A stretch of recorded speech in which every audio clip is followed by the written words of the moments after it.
An aerial view of Paris. The broad avenues, the elegant buildings. To create this grandiose spectacle, Haussmann demolished more than 20,000 houses. And he doubled the average width of the city's roads from 12 to 24 meters.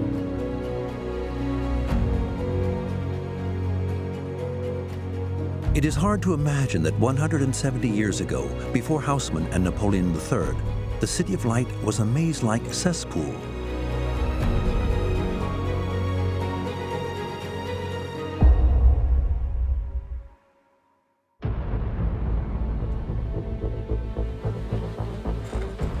In the mid-19th century, Paris was still a medieval city, with its narrow streets and dilapidated housing.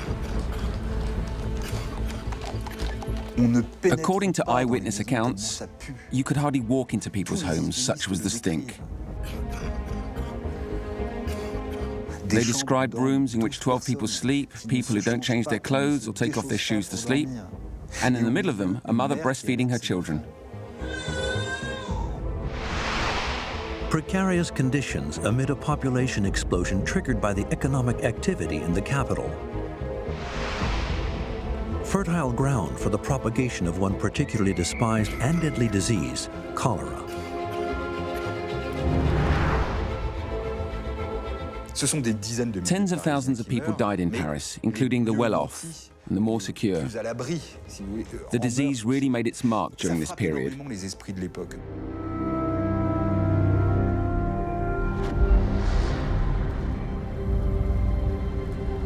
No one knew where cholera came from or how it spread. But one thing was certain, Paris was in need of major surgery.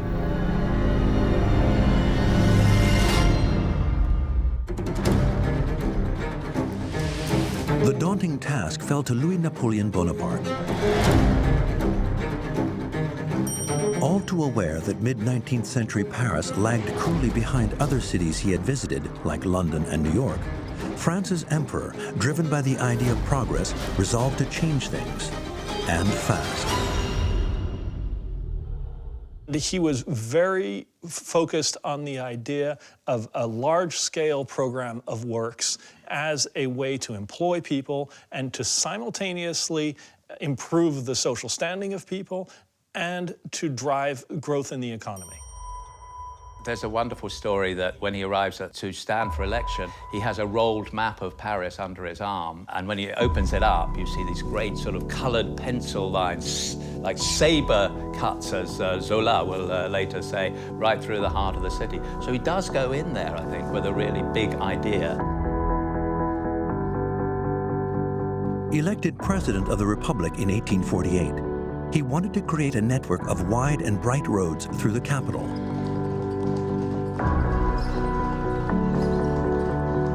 Echoing the work of his uncle, Napoleon I, who ruled between 1799 and 1815. Between Place de la Concorde and the Louvre, the emperor opened the first section of the Rue de Rivoli, a large rectilinear trunk road some 900 meters long. It was quite literally a breath of fresh air, bringing Paris to life. The new thoroughfares imagined by Louis-Napoleon Bonaparte also needed to be wide, alongside buildings that respected a strict alignment. But the creation of these new boulevards and avenues would come at a price. The very heart of the capital had to be demolished and rebuilt. Achieving these ends meant issuing compulsory purchase orders to acquire all the land covering the avenue's planned route. Paris had to wait for a coup. On December 2, 1851, Louis-Napoleon Bonaparte seized full power. A few months later, in March 1852, he forced through an authoritarian law making it possible for buildings to be expropriated in the public interest. Paris had never experienced anything like it. All that remained was to appoint the ideal candidate to carry out this colossal project. The key man would be a prefect, a native of Paris who spent his entire career working for the state. His name was Georges Eugène Haussmann. In June 1853, when Napoleon III put him in charge of the capital, he was 44 years old and already had his own ideas about town planning. Haussmann was prefect of the Gironde region. He lived in Bordeaux, a town with large, bright avenues, where the width of the roads was in proportion to the height of the buildings standing alongside them. So when he took over the reins in the capital, it was very much with the idea that Paris could look like Bordeaux. But how best to decompartmentalize the capital? Haussmann turned to the Simeon Commission's plan, ordered by Napoleon III, which outlined a network of main roads connecting the city's 6 recently built railway stations, such as the Gare de l'Est, which opened in 1849. All these stations were rail termini for lines heading north, southeast, east and west. It's all very well spewing streams of passengers onto a railway platform, but what do you do with them? And if a traveller wants to continue their journey, how do they get from one station to another? So linking railway stations was one of the major preoccupations of the great restructuring of Paris. Haussmann's great public works began as soon as he took office in June 1853. He inherited the ongoing 2-kilometer extension of the Rue de Rivoli, initiated by Napoleon I. The aim was to create a major east-west axis. On top of this, a north-south axis had to be driven through the city center. Boulevard de Sébastopol would make the junction with the Gare de l'Est and be extended to the left bank along Boulevard Saint-Michel. This produced a large cross that would facilitate movement throughout the city. This first network would be the centerpiece of the process. These thoroughfares cut through an urban fabric which, while dense along the streets, was actually much less so through to the rear of the buildings. Roads could be built through the backyards and relatively open garden spaces.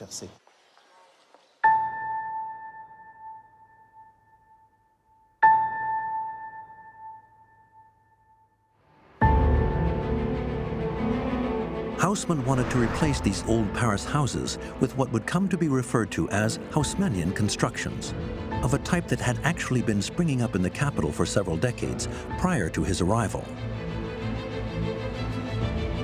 Haussmann did not invent them, but he wanted them to be used systematically, lining his new arteries. So the idea was to have a not exactly uniform, but a very homogeneous degree of replication in the landscape of the modern Haussmann city. All the buildings had to be aligned. While their style remained free, the prefect imposed certain rules. On the ground floor would be stores, with a basement beneath. On the second, so-called noble floor, Haussmann insisted on the presence of a long balcony, whose existence owed nothing to chance. The buildings had to respect an alignment, with their flatness tempered by balconies that also add a little architectural monumentality. There are large, full-length windows of the type found in chateaux during the classical era.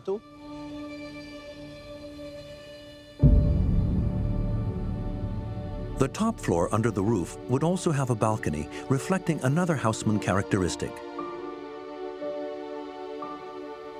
A top floor standing slightly withdrawn relative to the rest of the facade. The attic had to be set back from the facade of the 4 floors below for a very simple reason: to create an oblique line that would allow the sun to penetrate right into the street. The idea was to allow the air to circulate around the wide thoroughfares and to let the light in from above the high facades.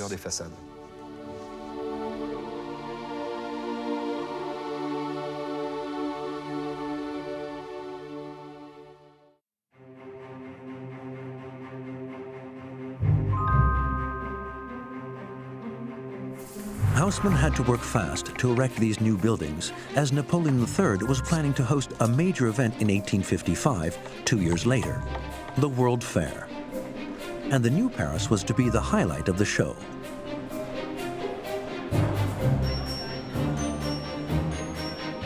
Being able to host the royalty of the entire world in Paris, and that the host of that was the new Emperor of France, was extraordinarily important to establishing the legitimacy of the regime as a whole. The world comes to Paris, essentially, and that is part of the importance of his project. 1853, Rue de Rivoli. Hundreds of workers hired by the city worked day and night to build the street and clear the area around the Louvre of the insalubrious homes that had sprung up there like warts over the centuries. And there was not a wrecking ball or a crane in sight. Old Paris was torn down by hand using picks. The working method was simple: start at the top and finish at the bottom in the old-fashioned way.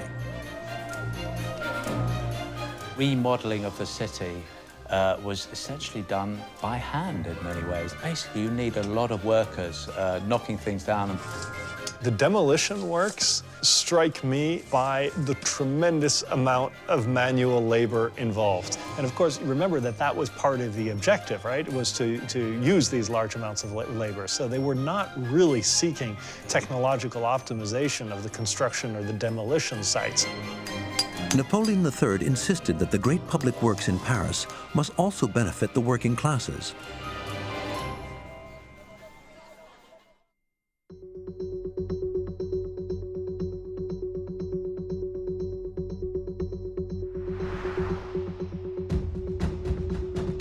But further along the Rue de Rivoli, on the final stretch, Prefect Haussmann faced an unexpected obstacle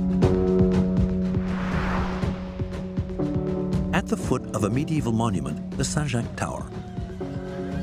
Hidden beneath one of the most densely populated districts of Old Paris was a small hillock.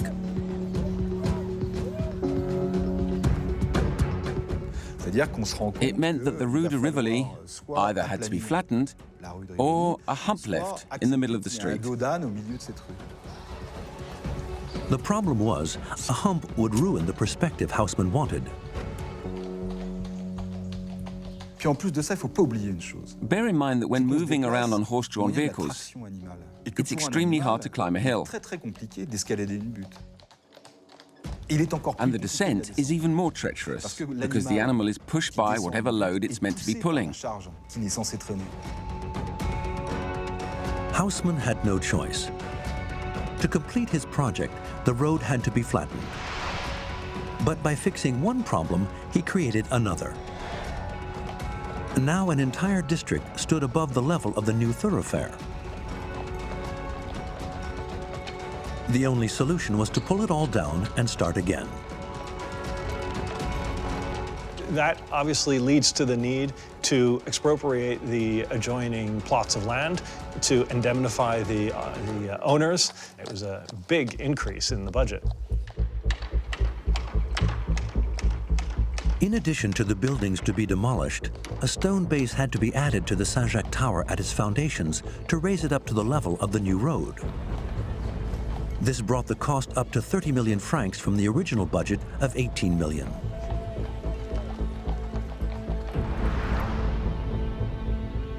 Any further such oversights would be disastrous for the finances of the city. But it was obvious where the root of the problem lay. Unfortunately, the plans of the city did not record its topography. Haussmann thus commissioned an ultra-precise map of the city using the triangulation method, a technique known since ancient times but never used to map Paris.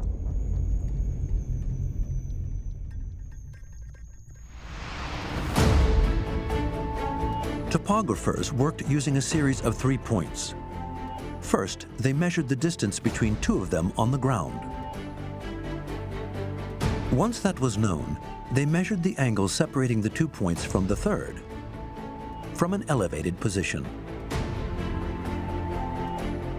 Using trigonometric calculations, they were thus able to determine the distance between them from the third point, allowing it to be accurately positioned on a map. In the second stage, the topographers completed the triangulation by measuring levels. A simple operation carried out using telescopes and graduated sights.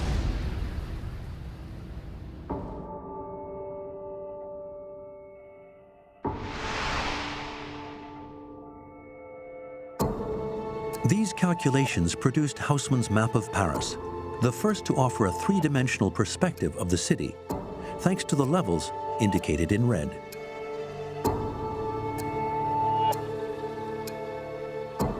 It would prove to be an invaluable weapon in his public works project. It's very interesting to see that through that, Haussmann started developing a methodology that we still in effect use today, still refined further, but for large-scale urban projects, that you really have to do the fundamental work of establishing the land that you're working on and all the parameters before you get going.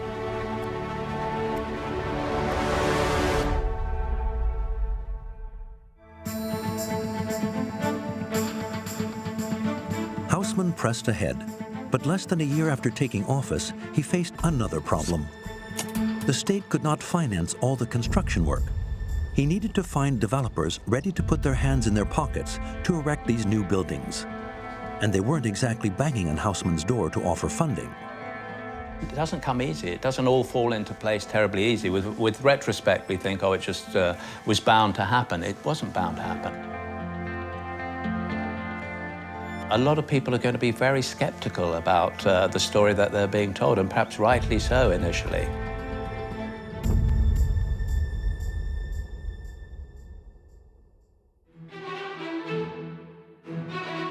Haussmann then turned to two rising stars of French finance, the Perret brothers, Émile and Isaac.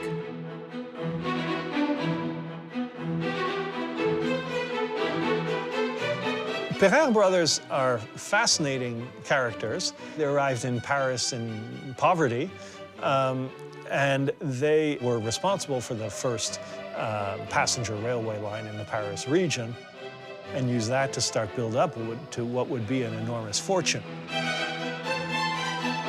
Unlike traditional banks, theirs, the Crédit Mobilier, was listed on the Paris Stock Exchange.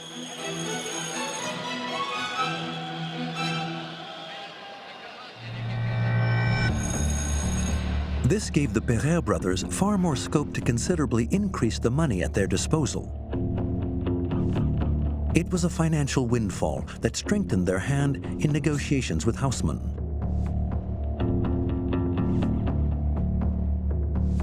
The Perret brothers, in the event, bought a large piece of land. They would then do the development, build the buildings, using capital that was raised on the equity markets, and then sell back the buildings to investors. Thanks to the Perret brothers' money, workers and scaffolding transformed the center of Paris into a gigantic construction site. Floor by floor, the first buildings of the Rue de Rivoli began to rise out of the ground. Their freestone facades made them instantly recognizable to the people of Paris.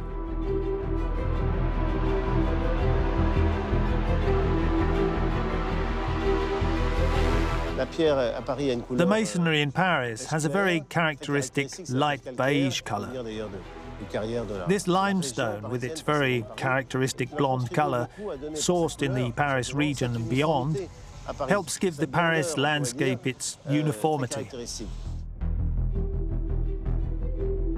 The roofs of the new buildings were made to slope at a 45-degree angle. For the first time, the people of Paris saw the widespread use of a new material that would make the city's roofs the stuff of legend: zinc. The use of zinc made it possible to incorporate angles and accommodate the profile of buildings. It's very efficient and durable, and setting the grey patina of the zinc against the blondness of the masonry gives the characteristic grey-blonde effect typical of the visual image of Haussmann's Paris. The work on the Rue de Rivoli, the main artery in the first network that was to be the basis for everything else, produced a complete transformation of Paris. But at what cost? In 1855, after 3 years of construction and the demolition of several hundred properties, the buildings of the Rue de Rivoli finally rose from the debris in time for the World Fair. The whole world was given its first glimpse of a thoroughfare that extended along more than 3 kilometers. It was groundbreaking. This series of buildings with a continuous line of balconies on the 2nd and 5th floors, set back under the roof on the same floor, the 5th, created what was, at the time, an absolutely astonishing vista.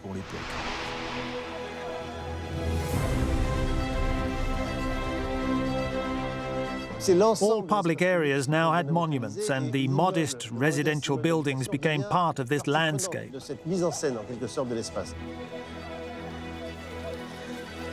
It was a street that the people of Paris were eager to see, walk up and down, and wander along, because it offered so much more than just a show. When the Rue de Rivoli was first opened, the just disbelief of the people to be able to cross from what's today the Place de la Concorde to the Place de la Bastille in a matter of minutes without stopping on an enormous, flat, wide road, for them that was just inconceivable to do that. With the boulevards Sebastopol and Saint-Michel under construction, it was now only a matter of time before the first network was complete. Success was already assured for both the emperor and for Haussmann. And it was only the beginning.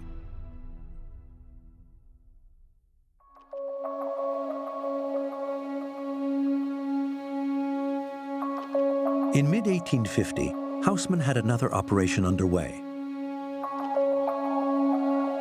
His objective was to revive what was a vital organ for the capital.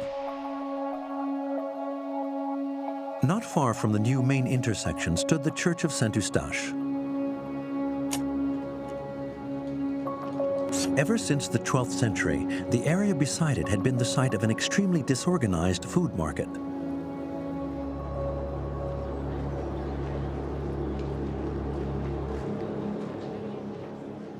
Before Les Halles was established, it was just a mass of movable wooden trestle tables amid a few wooden shelters in a grimy setting. For Napoleon III, who liked to foster an image as a despot who was sympathetic to the people, replacing them with a functional infrastructure and symbol of modernity became a matter of urgency. In the early 1850s, the architect Victor Baltard was assigned with the task.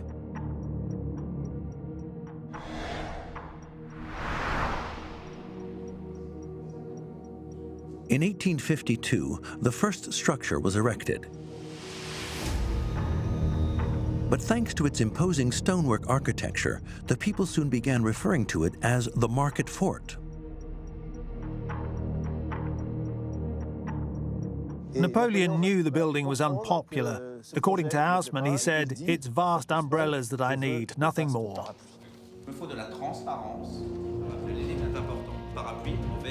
Napoleon III sketched out the vast umbrellas for Haussmann. Summoned by the prefect in 1853, Baltard was tasked with delivering a new project and in record time. Construction had to begin as soon as possible.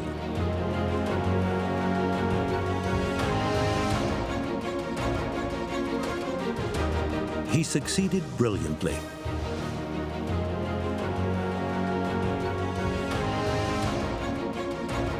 His 24-meter-high pavilions all had the same features. Down below, in the vast cellars, food could be stored and cheese matured. At ground level, enclosures made from bricks and louvered shutters allowed the air to circulate. The glass allowed light to enter, while the whole was supported by a cast iron structure that was both sturdy and airy. The use of metal meant that walls or columns of relatively thick stone could be replaced by much more slender cast iron pillars.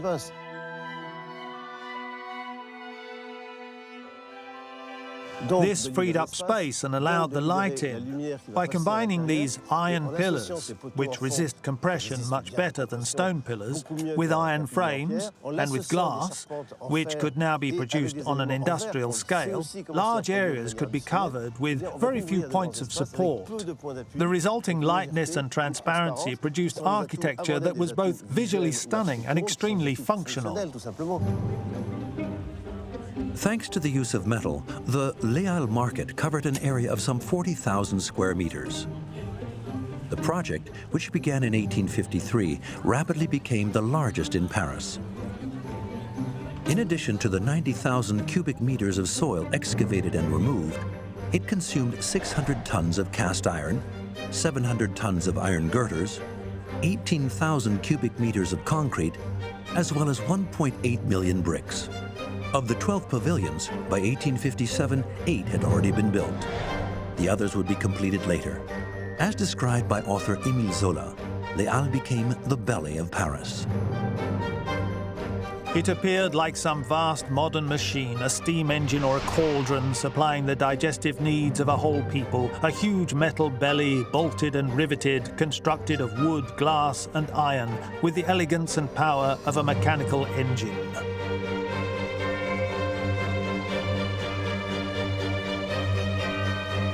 But for Haussmann, the city center markets brought another problem. Food was transported by cart. So you really had to imagine an incoming flow and outgoing flow. The market became part of a new urban scheme, one that allowed Les Halles to act as a wholesale market, supplying other markets scattered around Paris. As a symbol of the restoration of Paris, the central market attained legendary status. It's a myth that now has been consigned to the past. In 1969, it was decided to move the market to Rungis, just outside Paris. The iron and steel masterpiece designed by Victor Baltard was duly demolished.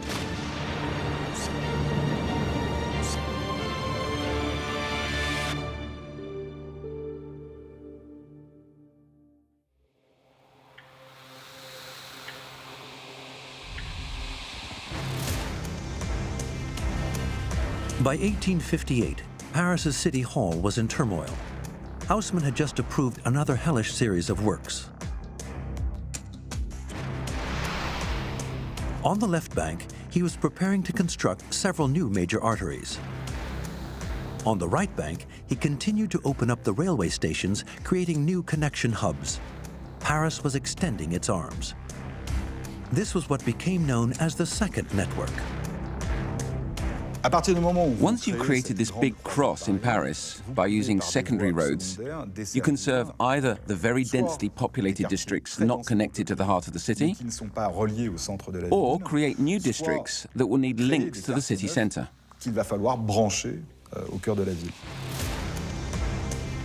To finance this second network incorporating the rest of the city, Haussmann put the municipality in debt to the tune of 180 million francs, a real fortune. You'll take a financial hit first, but things will change as a result. He makes Paris desirable to live in a way that then produces enormous rise in property prices.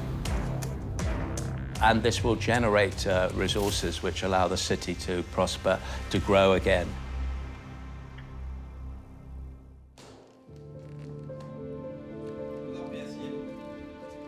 Napoleon III and Haussmann were planning a revolution. Their intention was to annex Paris from the territory separating the city from the fortifications that constituted its frontier. With the stroke of a pen, the area of the capital doubled in size, while its population increased from 1 to 1.7 million inhabitants. Work on the second network, which began in 1858, would transform the whole face of the capital.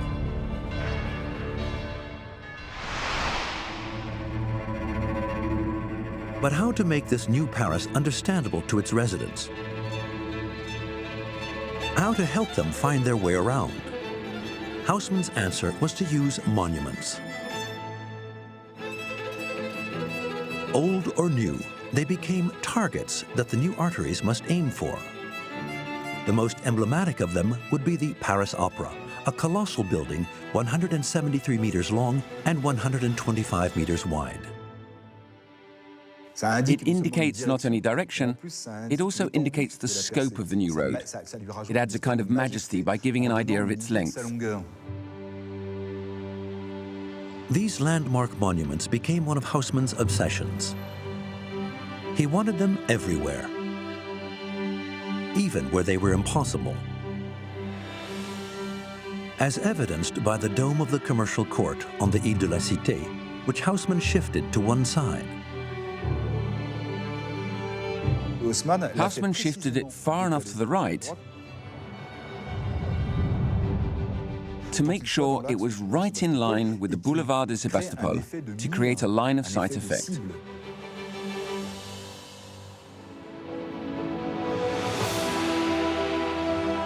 While occasionally excessive, the idea of filling Paris with monuments gave rise to some real feats of architecture,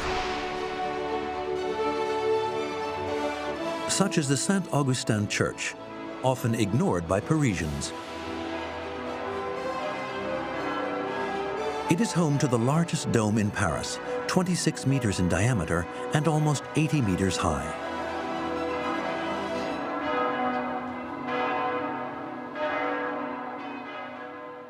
Thousands and thousands of people go by it.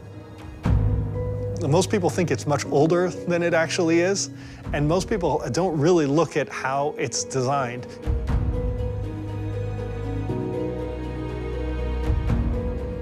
More than just a church, Saint-Augustin is an outstanding technical feat.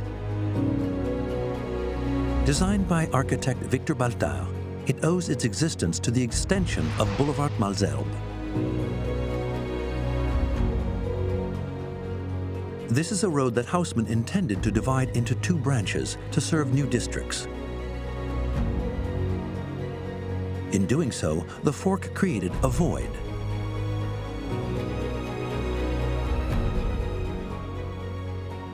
It was seen as an opportunity to take something which is an imperfection and turn it into something special.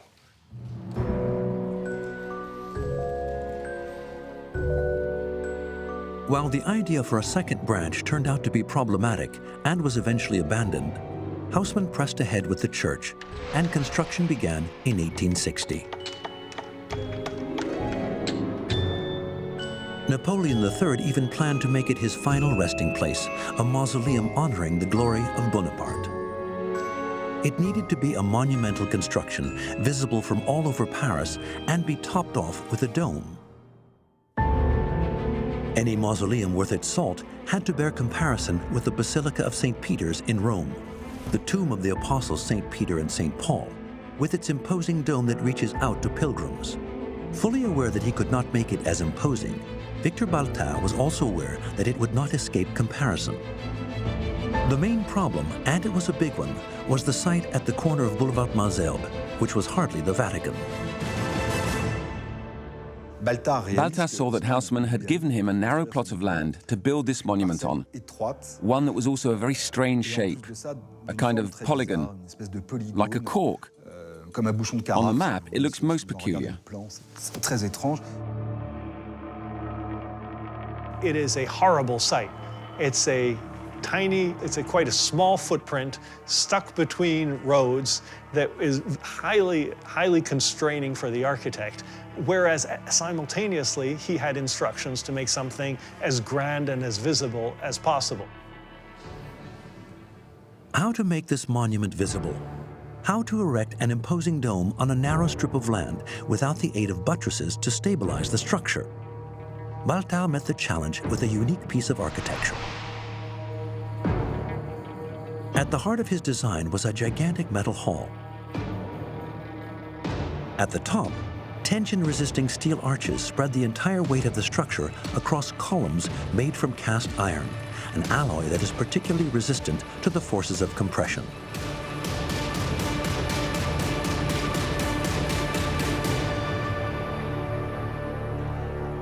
He uses the metal in order to go very high to create volumes and to give effects of light.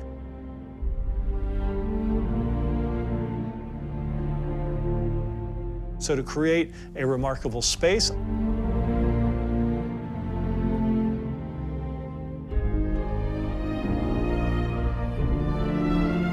This metal hall, invisible from the outside, serves as the backbone. It allows an imposing volume to be erected and supported using very few materials. To finish it off, the stone surrounding the structure gives it a solemn and imperial character. Basically, it's a kind of stone hull supported inside by a metal structure.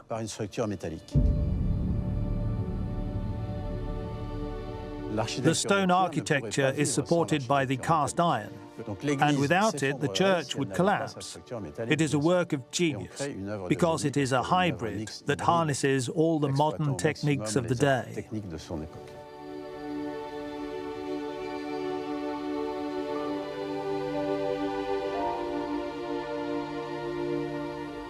Baltard used the same system of cast iron columns to carry the imposing dome.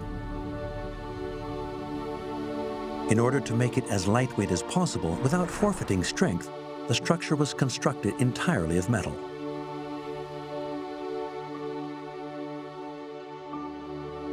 Saint-Augustine's dome, unlike a masonry dome, causes no downward pressure.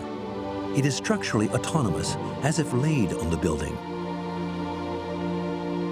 Opened in 1860, the Church of Saint-Augustin was completed after the fall of the Empire in 1870. With its dome measuring 26 meters in diameter, Saint-Augustin dominates the Paris skyline. While at street level, the church acts as a landmark.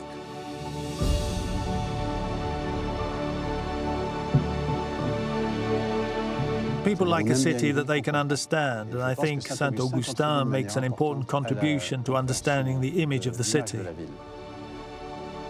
Is a new legibility of the city, an understanding of how the city is connected up through these boulevards, these monuments. You always know roughly where you are. They re-script the city to really force the symbolic aspects of power or into the eye, I guess, of the flaneur. While Saint-Augustin never became a mausoleum for the deposed Emperor Napoleon III, who died in Britain in 1873, the church remains one of Victor Baltard's most impressive technical achievements.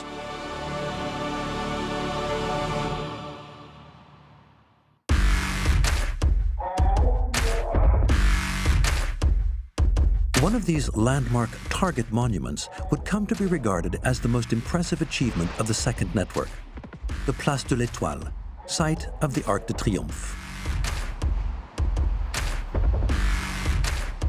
Commissioned by Napoleon I to celebrate France's victory of Austerlitz in 1805, this 50-meter-high colossus was completed in 1836. Since the First Empire, almost nothing had been built in the surrounding area. There it was, in the middle of an area with no grandeur, almost a vacant lot that forms a shapeless square. A dedicated Bonapartist, Haussmann planned to give this masterpiece of stone the setting it deserved. Haussmann created a square with 12 avenues radiating out of it, as if Paris was extending its arms. It was absolutely majestic. The kind of gigantic square that had never been seen before, except maybe at St. Peter's in Rome.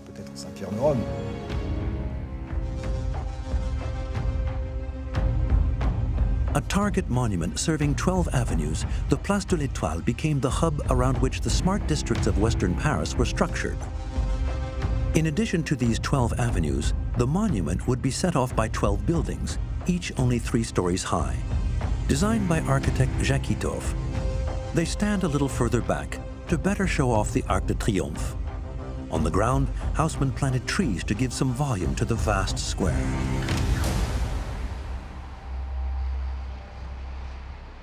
Until Haussmann came along, a square was a meeting place, a theatre of ceremonies, of festivities, of power.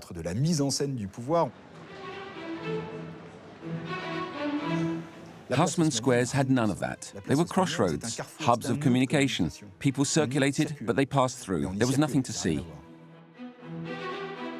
Haussmann wanted to bring unity to a city that was extending further and further, faster and faster. This would be the avant-garde role of street furniture, so much in evidence today that it has become almost invisible. It is omnipresent. From benches to street lamps, to the grids at the feet of the trees now scattered around the city. Paris at the time had a department of architects and designers who were in a position to do the design themselves.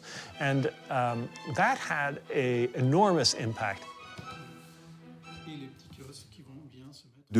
Wherever you ventured, right through the city, in any district, this urban furniture was the same. Haussmann's genius was to have conceived the city as an intrinsic, indivisible whole, complete in itself.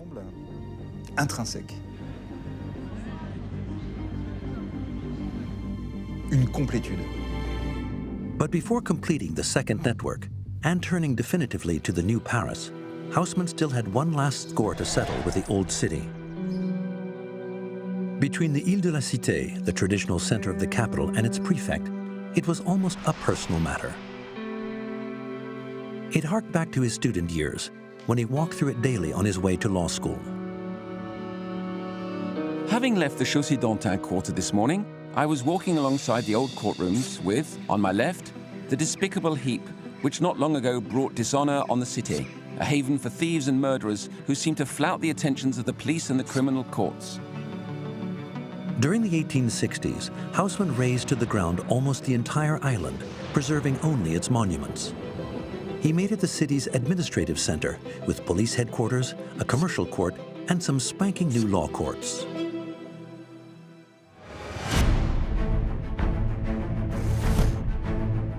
The size of the square in front of Notre Dame Cathedral was increased sixfold, but better to show off the monument, where restoration work had been underway since 1844, overseen by architect Viollet-le-Duc. He was the man responsible for the steeple made from timber and lead that rose up in 1868, a structure that would be destroyed in the Great Fire of Notre Dame on April 15, 2019.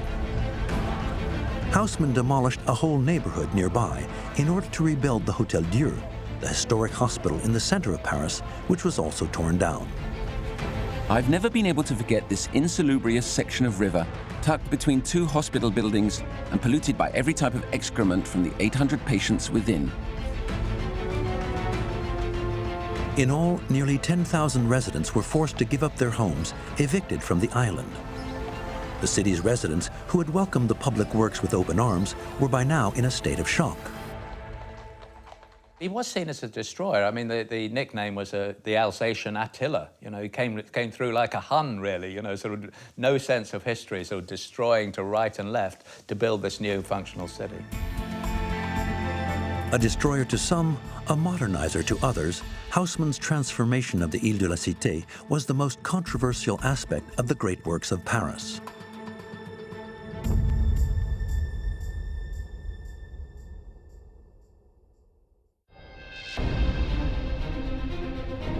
And while he built a city of light, the work on the second network also had a dark side. The Richard Lenoir vault, for example, an underground construction forbidden to the public.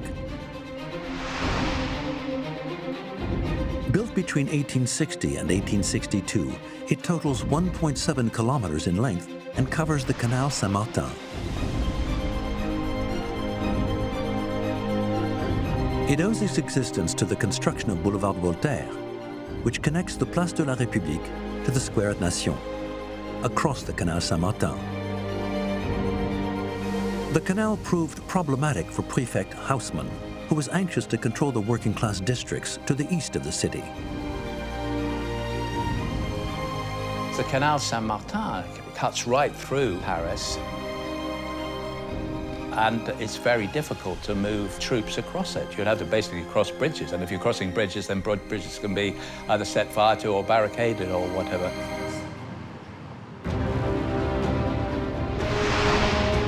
To run his new thoroughfare across the waterway, Haussmann gave up on the idea of a bridge and decided to cover it. To that end, he created a new artery, the Boulevard Richard Lenoir. This provided multiple crossing points to allow troops to circulate freely in the working-class districts to the east in the event of insurrection.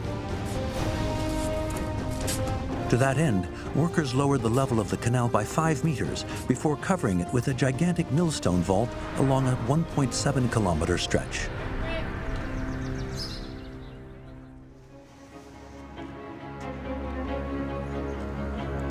It was a massive civil engineering project that had the workers of Paris laboring to ensure that they and their kind could be kept under control.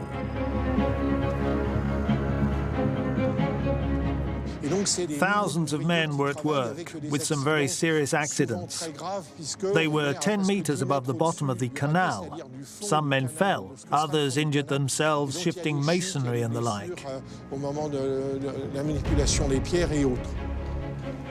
The workers had to pay a high price to fulfill the Baron's vision of Paris as a bourgeois capital. As a result of the major public works, the poorest were left by the wayside. In 1868, Émile Zola wrote, "Not for their benefit has the city been cleaned up. Every new boulevard drives them in greater numbers into the faubourg."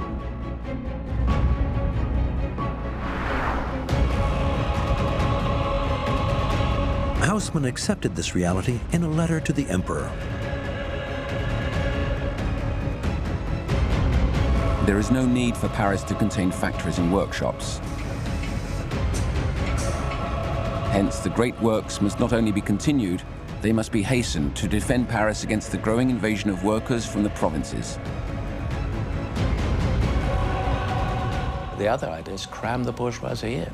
So essentially give them a style of life, a home and a style of life in which they'll feel comfortable. The creation of the second network was a triumph for the Haussmannian buildings springing up all over Paris, especially in the smart districts to the west. But not all residents were in the same boat. While the bourgeoisie occupied the main floors, the servants were crammed in under the eaves in attic garrets. A symbol of this acute inequality was the fact that the buildings had 2 staircases, a main one for the bourgeois occupants, and the back stairs for use by the servants. Domesticity was kept out of sight for the main residents, meaning all the amenities were shunted out to the rear, as well as the comings and goings of servants, who had to use a hidden staircase to access their rooms. This is the paradox of the 19th century. It's an era devoted entirely to progress, but not for all. It was the price to be paid for making the new Paris one of the most beautiful cities in the world. Once the 26 kilometers of works on the second network were concluded in the late 1860s, Haussmann was unstoppable. To complete his new city, he planned to create a third network of arteries, which would not be finished until 1926.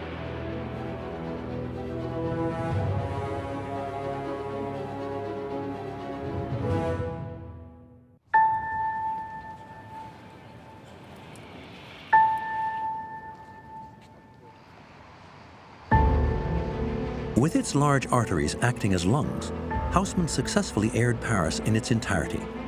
But he also watered it.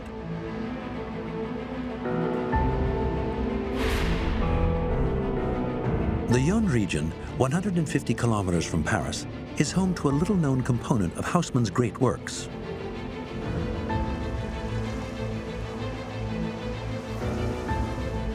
This underground structure, built in the early 1870s, is still functional 150 years after being put into service. Paris was, at last, going to have a supply of clean water.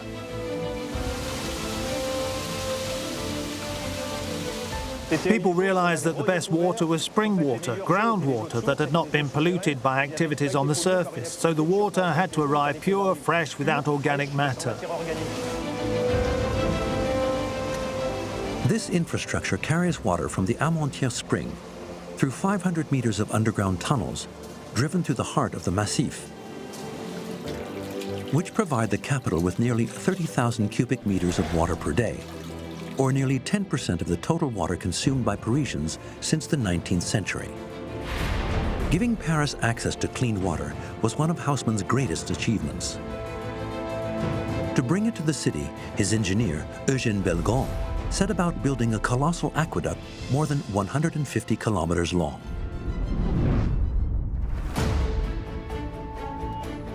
It boasted lifting devices, bridges, and siphons to carry it across valleys.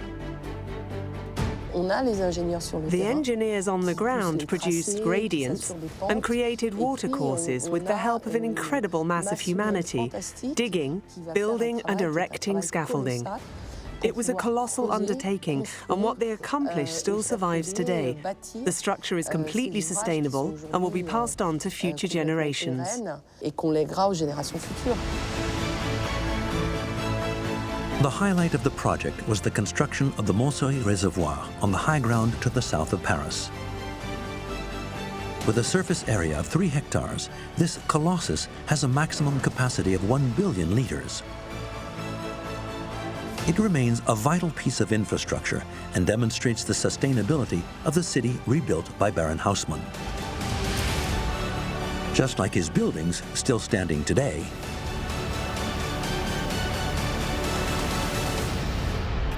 or the 380 kilometers of sewers that helped clean up the city. Resourceful and visionary, the Baron was both a destroyer and the man who gave the capital its distinctive identity. Regardless of the dark side, in the eyes of the world, Haussmann turned Paris into the city of light.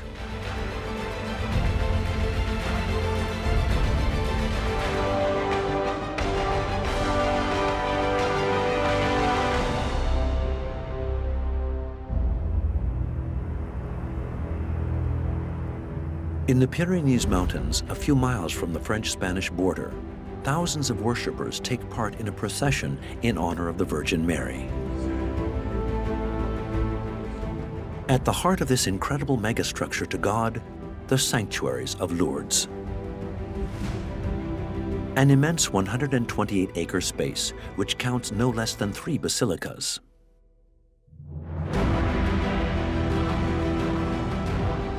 Perched on the rock of Massabielle, the Immaculate Conception, built in the Gothic style, peaks at 328 feet above the river. Lower down, hollowed out of the same rock, the Basilica of Our Lady of the Rosary, built in the Roman Byzantine style, can welcome up to 4,000 worshippers.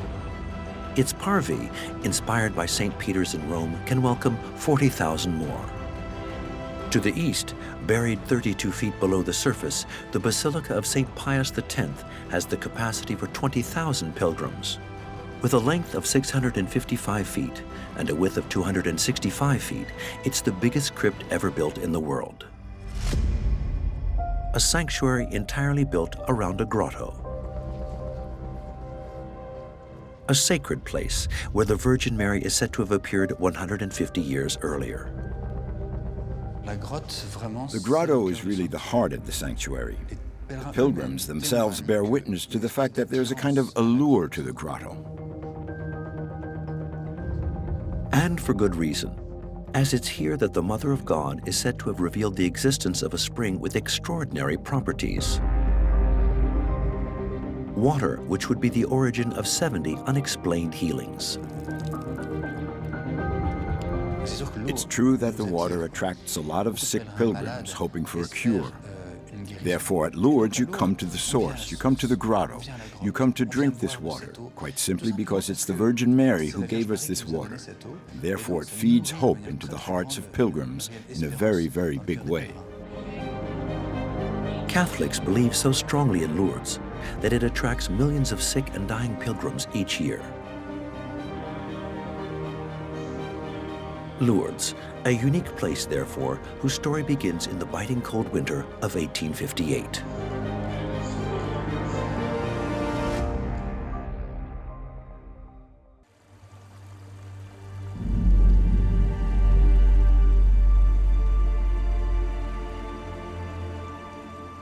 That morning, a young shepherdess, barely 14 years of age, Bernadette Soubirous, is collecting firewood on the edge of the river Gave. She hears a loud gust of wind. She turns around and notices that the poplar trees are not moving. And at that moment, the wind no longer comes from behind her, but in front of her. And then she looks into the Massabielle grotto. The grotto is also known as a place of supernatural happenings, a place where fairies emerge because they're again on this place between civilization and wildness. And there she sees light and a woman whom she calls a beautiful woman. And she says she does not call it by a name, which suggests that she perhaps thinks it might be a fairy because fairies punish people when you name them. At this moment, she doesn't seem to claim at all that it is the Virgin. This is a region where religion and legends of goblins and giants are all mixed together. The apparition, with the appearance of a fairy that Bernadette will from now on name Aquero, which means that in patois, asks her to come back to the grotto every day for the next 2 weeks. On the 13th apparition, she assigns Bernadette a task: to deliver a mysterious message to Abbot Peyramal, the village priest. And Bernadette is small, young, and frail, and he is a colossus of a man in the prime of his life. And Bernadette, with unbelievable self-assurance, gives Father Peyramal this message: tell the priests to build a chapel here, and tell people to come in procession. So a chapel will have to be built near the Massabielle grotto.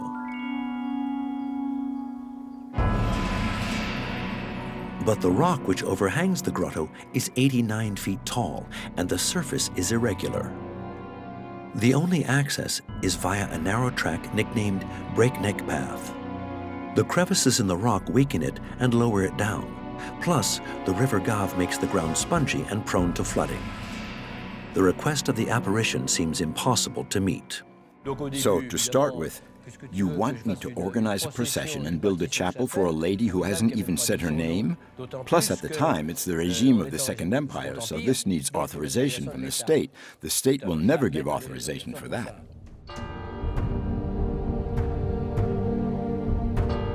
If the Abbot Peyramal is skeptical, this is not the case of the villagers, who seem literally bewitched by the young shepherdess. From now on, they will be in their hundreds, and then thousands, accompanying her to each of the apparitions. And they are impressed. She's transfigured from sort of flea-ridden girl in rags of wool into something people perceive as very beautiful. There is something about the solemnity of her embodiment that really does make people watch her with respect. During the recitation of the Rosary, Bernadette says, "The lady is here, the lady is here." And at the same time, Bernadette goes into a profound ecstasy. Then asks the lady her name 4 times. And on the 4th time, the lady says, "I am the Immaculate Conception." On the way home, Bernadette, scared of forgetting, repeats to herself this strange string of words that she doesn't know. Que soy era Immaculada Concepción. Abbot Peyramal is stunned. How can a young shepherdess who doesn't know how to read or write, how can she know these terms which are only known to theologians? And Father Peyramal doesn't give any explanations to Bernadette. He starts crying because he understands that Bernadette has seen a lady, a beautiful lady, and that lady is the Virgin Mary. From then on, convinced of the truth of the apparitions, he informs the Bishop of Tarbes, Monseigneur Bertrand Sévère Laurence. And he says, there's something going on in our community. There's an élan mystique, there's a renewal of faith. And not only a renewal of faith, but a kind of ethical consciousness that is emerging, that people are becoming, in a sense, holier because of the events. There is no doubt that Laurence, who comes out of the attempts by the Church in this period to reconstitute itself in the aftermath of the Revolution, sees this as a chance for reconversion. And what better way to evangelize a country than with a new place for pilgrimages? A chapel which had been requested by the Mother of God herself.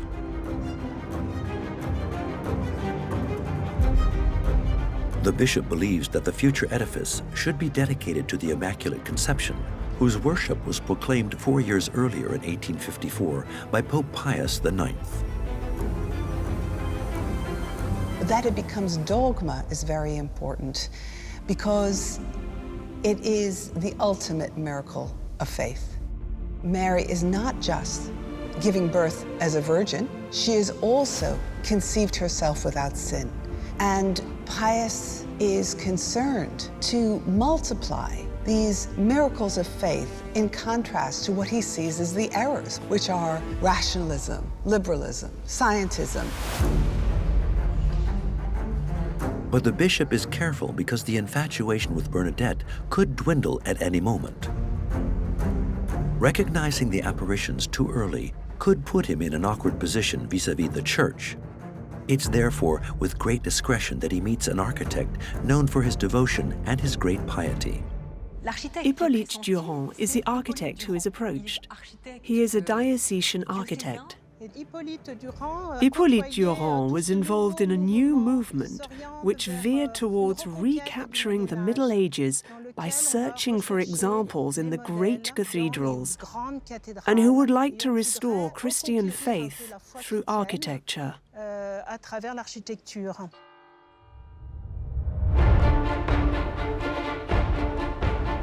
The man who was the architect of the Château de Monte Cristo, built for Alexandre Dumas, gains the trust of the bishop. He immediately gets to work. Durand opts for a Roman Byzantine style. As is the tradition, he positions the future chapel towards the rising sun, symbolic of Christ illuminating the world at the first light of dawn. Access will be to the west, following breakneck path. But just at the time when he was about to present his plans, the bishop makes a surprising request. We must think of a way to organize the pilgrimage and the way in which the pilgrims live. So that the pilgrims can enjoy a place of rest, we will ask the architect to change the direction of the church. Instead of positioning it to the east, the choir will be to the west, the side where it rains. And the eastern part will be the entrance to the chapel. Actually, in this porch, the pilgrims could find shelter and sleep. In this way, the pilgrims will be protected from the rain and from the prevailing winds. But the chapel will lose one of the strongest symbols of Christian worship. The positioning of the church must have been quite revolutionary. But what exactly won the deal was that to compensate for the space, to adjust to the level of the hillock, the architect suggested adding a crypt. And this crypt was exactly above the mandala, where the Blessed Virgin appeared. So, as a result, it was possible for the crypt to be at the symbolic heart of Lourdes.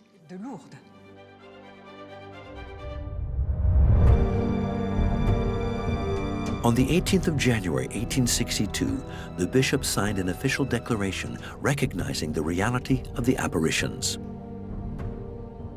To comply with the wishes of the Blessed Virgin, we suggest building a sanctuary on the grounds of the grotto. Works will be fully funded by donations from worshippers. All that's left to be done is for the bishop to organize the pilgrimage to make Lourdes the jewel of the Catholic reconquest of France.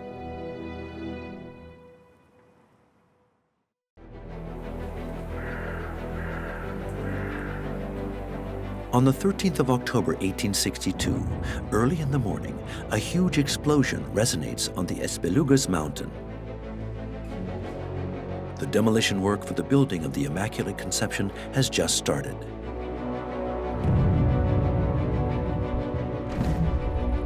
Abbot Peyramal is enthusiastic. It's a pleasure to see the rock smashed to smithereens in the exploding mines. On the other side of the Pyrenees, where the echoes must carry these detonations, they must think there are terrible battles going on. There was a rocky outcrop in the middle of the ground, and so before starting work, they had to blow this up to try and level the ground a bit. It was a huge task, especially as they had to make sure when working above the grotto not to disrupt the ground too much, which could weaken it. It's really an important element in the construction of the sanctuaries. So for all the work that was done, major precautions were taken. At the same time, the architect Hippolyte Durand is putting the finishing touches to his new project. The chapel will be neo-Gothic in style. It will be 167 feet in length, 69 feet wide, and 62 feet high. The spire will be 305 feet high above the Gave. To bear the weight of such a mass of stone, powerful 7 feet thick and 65 feet tall walls will be supported by 7 powerful buttresses and connected to the rock by chains fixed to it. The grotto will be left in its original state. The idea to keep the grotto as untouched as possible is still an idea that appeals to everyone. We wanted it as close as possible to how Bernadette experienced it. We placed the statue of the Virgin exactly where Bernadette saw her, to give a visual idea of how the grotto was at the time, and to keep this image as a strong image of Lourdes. In the month of August 1863, the work on the support walls is finished. It cost 300,000 francs, a fortune at the time. It's necessary to quickly launch another appeal for donations. And for that, the bishop can count on the notoriety of the pilgrimage, and especially on the spring revealed by Bernadette 5 years earlier during the 9th apparition.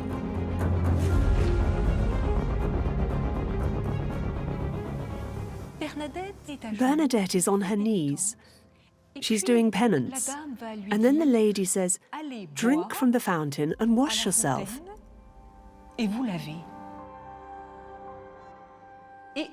And she shows her a place under the rock. And she scratches at the ground with her hands, and it feels moist. A spring coming from nowhere, emanating from the depths of the earth. For the hundreds of witnesses present that day, there was no doubt. This water can only be a divine gift.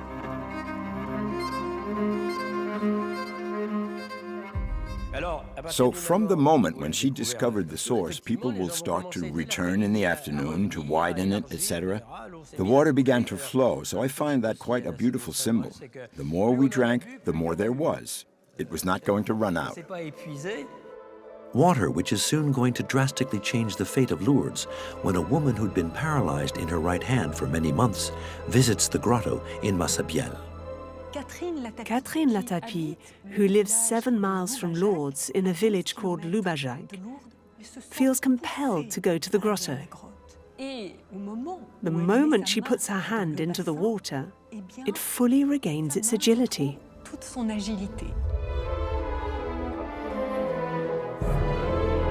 Miracle or not, in the months which follow, there will be dozens who attest to having benefited from inexplicable healing. Is the water from Lourdes miraculous? The mayor of the village would like to be sure. The mayor is deeply moved and understands very quickly that maybe Bernadette has just discovered a thermal spring. And it's for that reason that the town hall gets the water analyzed. At first, by a pharmacist who also understands what's at stake and whose analysis may be a bit biased, and he suggests that it is, in fact, thermal water. But a second analysis confirms the reality, that the Massabielle water is normal for that part of the Pyrenees.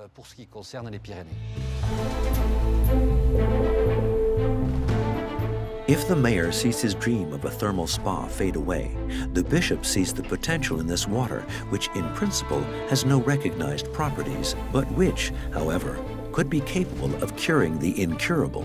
From that moment on, Lourdes becomes the last chance pilgrimage for thousands of sick people. A pilgrimage which, in 1867, will be able to rely on the arrival of the first railway line in the valley. In this year, a Basque abbot, Abbot La Parade from Bayonne, had an idea, which will in fact turn out to be a great idea, to organize a special train for the pilgrims. So the railways will organize the transport for the sick.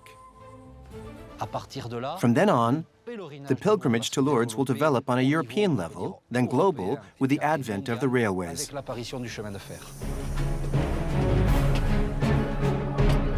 A massive influx of pilgrims means financial mana, which is going to play into the hands of the bishop. Because the works for the chapel are more expensive than initially thought, the bishop will resort to a new technique in vogue at the time, photography. Prints of Bernadette that the pilgrims will literally fall over themselves to buy. These photographs were staged, which show at moments her grief and annoyance at being pushed to reproduce for the camera a certain vision of her spirituality and her trances. It's a means of propaganda, yes, that's clear. Bernadette will say, I'm being sold for so much? Oh, if that's what I'm worth, well.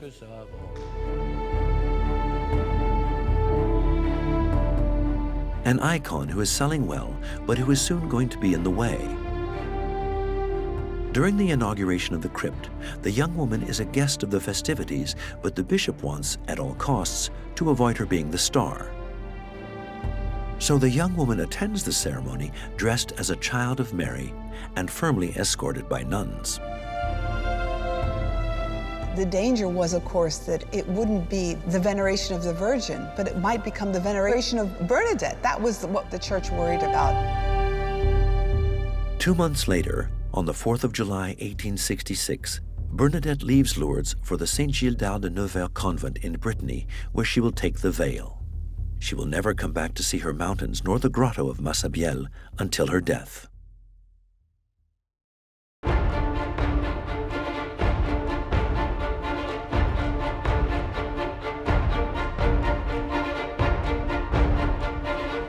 On the site, the works advance at the rhythm that the funds are collected and is dependent on the capricious weather.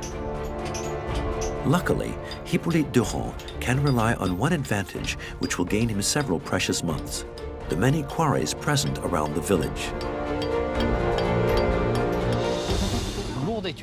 Lourdes is a town of stonecutters, and at the moment of the apparitions, there are roughly 200 families who make a living from working with stone. Lourdes is stone, marble, and slate. It is these same workers, these same stonecutters, who will be hired to build the Basilica of the Immaculate Conception. The stones are carried by carts and come from the town where the pilgrims who want to go to the grotto are already numerous. They use the same path. So with all these people in the same place, they have to make sure there are no accidents, no carts overturning on the pilgrims. A narrow space which forces Hippolyte Durand to make certain concessions regarding the plan of the chapel.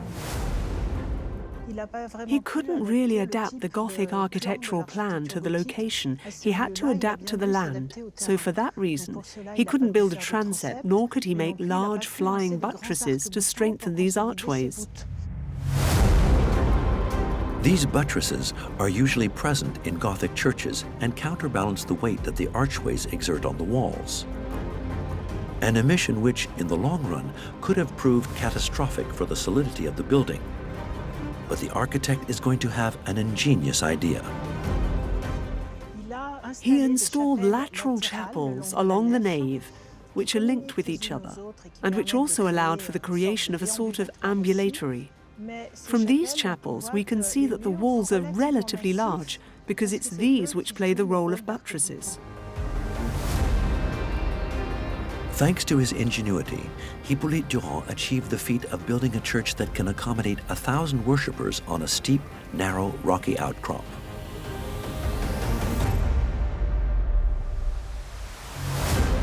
On the 15th of August, 1871, the Chapel of the Immaculate Conception is inaugurated, a ceremony during which one man is noticeable by his absence, Monseigneur Lawrence, who died several months earlier during a trip to Rome.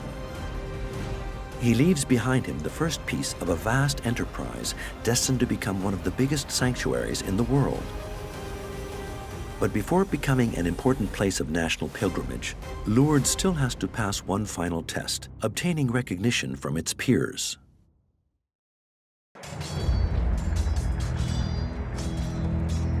One year earlier, in 1870, chaos takes over the country as Prussia inflicts a stinging defeat on the French army, causing the fall of Napoleon III and the Second Empire. France is humiliated. For the majority of French Catholics and those close to the monarchists, it's no coincidence. Many Catholics believed this notion that France was the eldest daughter of the Catholic Church, and that once it deviated from that mission, then this was when things started to go wrong. They had to engage in acts of repentance and move back to a vision of France that they thought had been lost, certainly since the Revolution of 1789. At Lourdes, a priest, Abbé Chocarne, is going to have a revelation. A plan which could have been whispered to him by God himself to redeem the sins of France. He is celebrating Mass in the Chapel of the Immaculate Conception, and there, during Mass, he is distracted. He understood that the Virgin summons the sick to Lourdes, but who is sick? France is sick. How else to interest the Virgin in the fate of France, if not by doing what she asks for? And what does she ask for? For processions, joining together at Lourdes, all the Marian sanctuaries in France. Through the sanctuaries dedicated to the Virgin Mary, it's the entire nation who will do penance. A pilgrimage which they hope will have at least 10,000 participants. In the village, the 4,000 inhabitants get involved in offering lodgings and shelter. Above all, the sanctuary, from now on, can count on a true army of pious and devout women to welcome the sick. There is no way that we can understand the Lourdes phenomenon without coming to grips with the role of women in promoting these kinds of devotions. So what you get is an increasingly woman's institution, still run by men, and still within a very patriarchal mold, because the men, of course, are still running the show. On the 5th of October, 1872, a human tide descends on the Pyrenean city. In 3 days, 120,000 hosts are consecrated. Representatives of 300 sanctuaries march with 320 banners. There is an enormous amount of people. We will count 70,000 people on the day of the march. Lourdes, for most of the period that it's in operation, can mobilize larger crowds than any labor movement on the left. So we exceeded everything we thought possible. Since then, the pilgrimage has become national. Delegations from all the French dioceses will come to Lourdes each year. So the entire country will be devoted to the Virgin Mary. Strengthened by its success, the Basilica receives grace from Pope Pius IX, who raises the status of the Chapel of the Immaculate Conception to the rank of minor basilica. From now on, nothing can stop the incredible ascension of this Pyrenean city. The town will be transformed by the Lourdes pilgrimage, as Lourdes will devote itself to welcoming pilgrims. So how does this work at the beginning? The people of Lourdes see all these people arriving, so they begin opening boarding houses, and then the first hotels arrive, so that soon all the left bank of the Gave will become a hotel zone.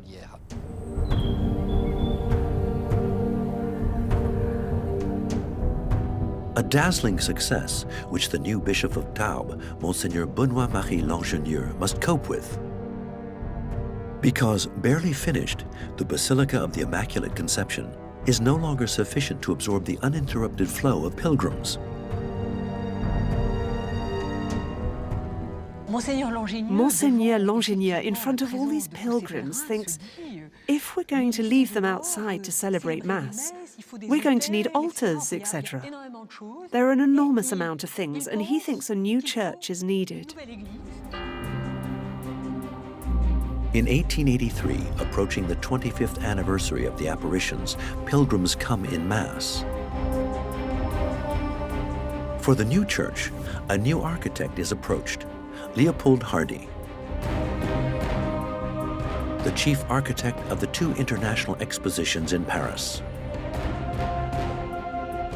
The idea behind his project was obviously not to go down the Gothic route, since the Gothic style with its big ogival archways would create a problem of height, with a part of the Immaculate Conception being hidden. So it was necessary to construct a building less elevated. For this, Hardy pictured a church in the style of Roman Byzantine, because this type of building, in the form of a Greek cross, has the advantage of having a dome.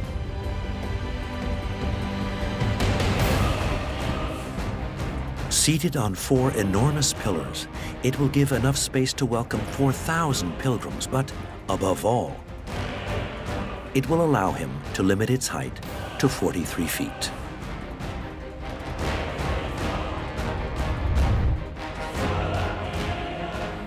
Here, the architect has been extremely intelligent and respectful, because he has slid his building under the Basilica of the Immaculate Conception, that we often call the Superior Basilica. So you have the impression that it's only one building, or if you approach it, you have the feeling that the Basilica of Our Lady of the Rosary serves as a pedestal, as support for the Basilica above. On each side, gigantic arcades will support ramps that will rise to the Superior Basilica. With a gentle slope of 4 inches per yard, they will facilitate the pilgrimage. They encircle a vast parvis of 427 by 279 feet, in which 40,000 people can assemble, enough for the sanctuaries to realize their ambitions for decades.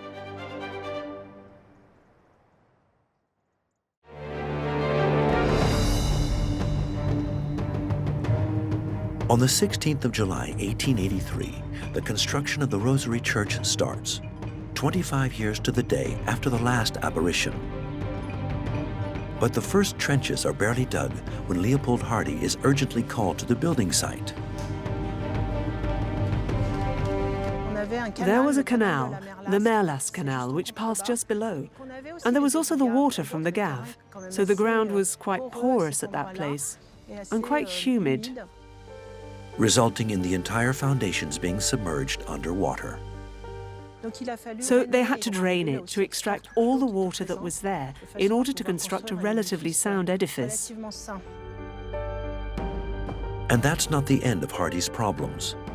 To clear the space necessary for this future edifice, 353,000 cubic feet of rock was taken from the mountain with large explosive reinforcements. The new basilica will literally be built into the rock. But water flowing from the top of the mountain to the valley could endanger the walls of the basilica in the long term. The architect will have a clever idea. Isolate the building from the rock with the help of a separation gallery.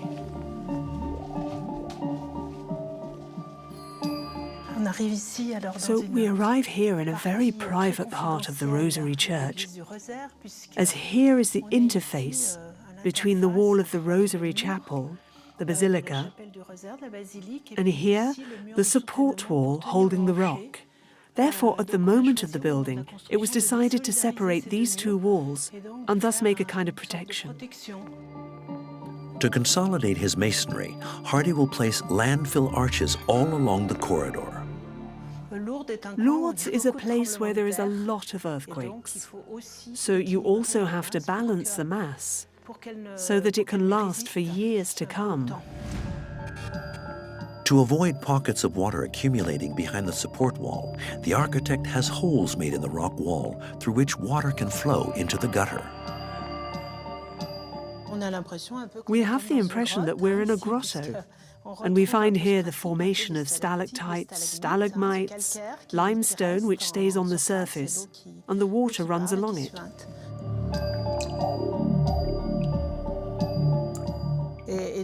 And therefore in Lourdes, we can see water in all its forms. We have the miraculous water which comes from the grotto and which heals, and then we have the water from the rock which runs here, but which could also have been a disruptive element for the architecture.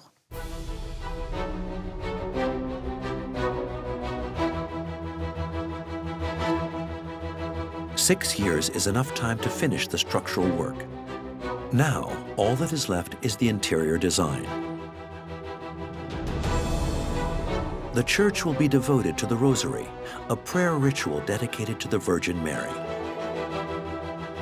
It will comprise 15 chapels, each one decorated with one of the 15 mysteries of faith. A life-size summary of the Gospel. We wanted this basilica to illustrate the Rosary prayer, as if the basilica itself was, in a way, a huge rosary. The Basilica of Our Lady of the Rosary is a type of instruction for the pilgrims. And so, through the images, it's always the will of the Church to be able to, and today it's very fashionable, to be able to evangelize. A handy tool for converting souls. It remains to find a material capable of resisting the extreme climatic conditions of the valley. By chance, a technique as old as Herod has just been brought up to date: mosaic. The advantage of mosaic compared to paint is that it's more durable, and once it's placed, as long as there's no disturbance in the stability of the wall, it will never move. If you think of the mosaics in Rome or Pompeii, they're still there and in perfect condition. The execution of this decoration will be supervised by Domenico Facchina, the most famous mosaicist in France, because this man has developed a revolutionary laying technique. Instead of posing the tesseras one by one on the wall, as you do traditionally, the designs are put together on a base in the workshop. These are then stuck on the wall in reverse. The execution time is thus considerably reduced. In this way, the 15 chapels will be covered in 16,000 square feet of mosaics for a total cost of 450,000 francs, which is the equivalent of 1.8 million euros, an incredible fortune. If France gave, I was going to say, the majority of the money for the construction of the Basilica of the Immaculate Conception, it's now the whole world which will participate in the construction of the Basilica of Our Lady of the Rosary. In less than 3 decades, the Lourdes sanctuaries have become very profitable. The walls of the chapels are covered, bit by bit, in thousands of marble plaques, testimony to the extraordinary healing and donations in hard currency.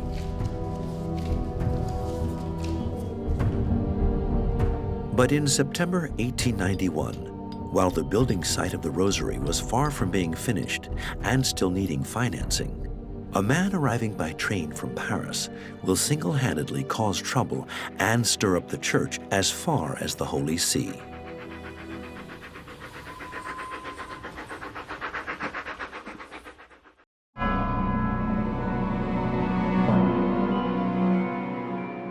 At the beginning of autumn, Émile Zola, the famous author of Germinal and the Beast Within, discovers the city of Lourdes for the first time, attracted by the innumerable miracles supposedly taking place there. a distinguished guest for whom the sanctuaries roll out the red carpet. Zola comes with the national pilgrimage and will want to see the sick and to witness medical consultations. He sees the returning Clémentine Trouvé, who was cured in the national pilgrimage of 1891. They have a belief that they will convert him. Zola does not believe in the apparitions for 1 second, nor the cures. In August 1894, the writer publishes Lourdes, an incendiary novel accusing the Church of making substantial profits at the expense of the sick. In barely 2 months, the book becomes a bestseller. The writing of his book, dedicated to Lourdes, will be poorly received by the Catholics, who will feel humiliated. He says that Bernadette had experienced hallucinations. His book is a combat weapon. He's basically saying, they are liars, they are hypocrites, they are thieves. The matter reaches the Holy See, who is worried. The book is forbidden by the Congregation of the Index, who pose a ban absolutely prohibiting Christians to read it. And they are afraid that there's a persuasive power in Zola's prose that might actually probably affect Catholics and undermine their faith. After that you see the multiplication of caricatures in the Catholic press of Zola as a kind of demonic person.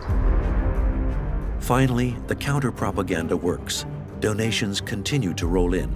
Zola will not bring down the work on the Rosary. Ironically, the sanctuaries will even find a way of using the novelist to give the chapel its final touch. To do penance, to ask forgiveness for what Zola has written, the Bishop of Lourdes will ask the population to donate money for the organs for the Basilica of Our Lady of the Rosary in compensation.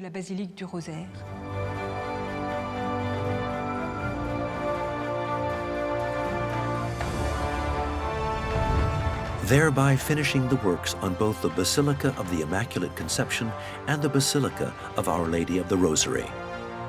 But in Lourdes, where the ambitions are always getting bigger and bigger, a new bishop will again put on workman's overalls and bring the sanctuaries into the modernity and gigantism of the new century.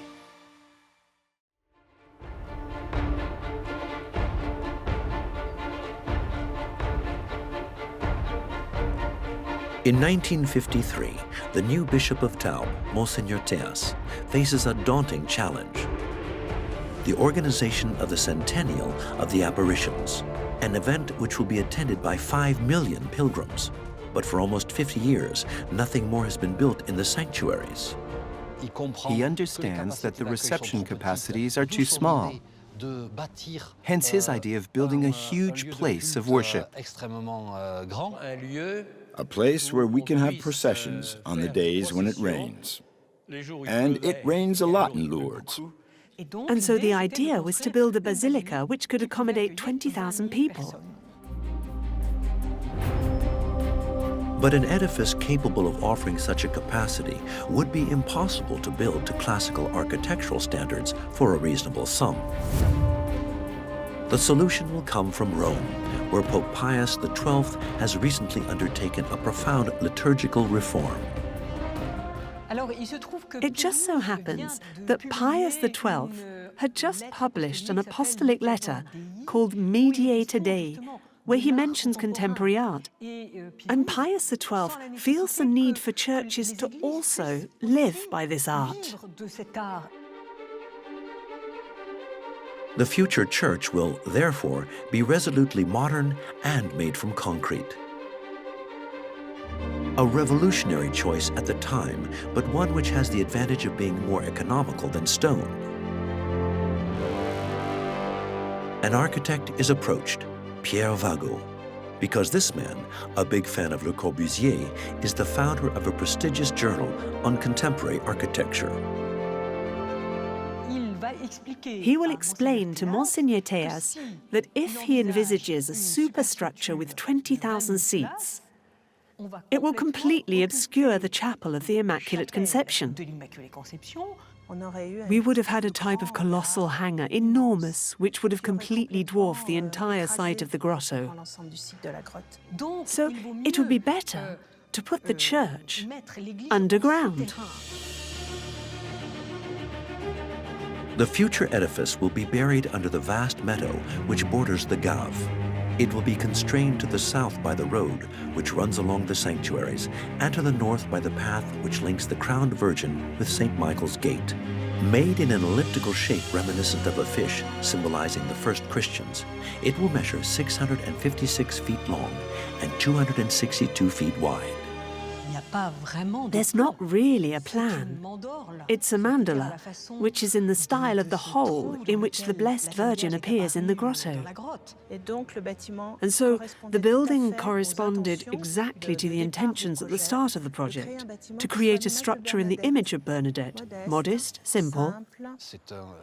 It's an extremely bold choice. In 1959, it's clear that there are few people who like this style.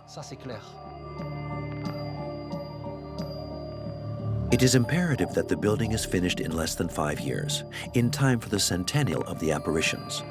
The cost is estimated at 2 billion francs, which is the equivalent of 36 million euros, and once again, the faithful will be asked to contribute.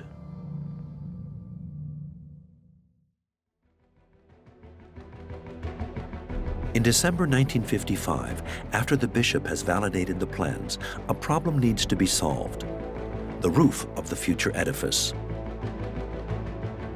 The engineers suggest a vast crypt supported by pillars, an idea which is not approved by Pierre Vago, who wants the building as stripped back as possible. So he contacts Eugène Fraissinet, inventor of a new revolutionary method of construction, pre-stressed concrete. A technique which permits the building of long concrete archways without intermediate support. Fraissinet created an immense hall without any pillars inside this huge volume. Everything is completely liberated by the fact that we have these big pre-stressed concrete structures which can completely absorb the space. 2 series of 58 semi-arches resting on a long central beam will support the roof. First, the concrete is poured into a formwork. Then, steel cables are slid in a sheath placed in the lower part of the beam. Hydraulic jacks then tension the cables to prevent the beam from collapsing. Compressed, the concrete thereby becomes pre-stressed. Thus, the edifice will have a surface nearly as big as St. Peter's Basilica in Rome, 156,000 square feet, and without any central pillars. It's said that St. Peter of Rome could be contained inside the Basilica of St. Pius X, even though St. Peter's is the largest basilica in Rome. The official start of construction is given as the 30th of May 1956. But when the excavation has just passed 7 feet deep, water will once again appear, transforming the giant hole into a real-size lake.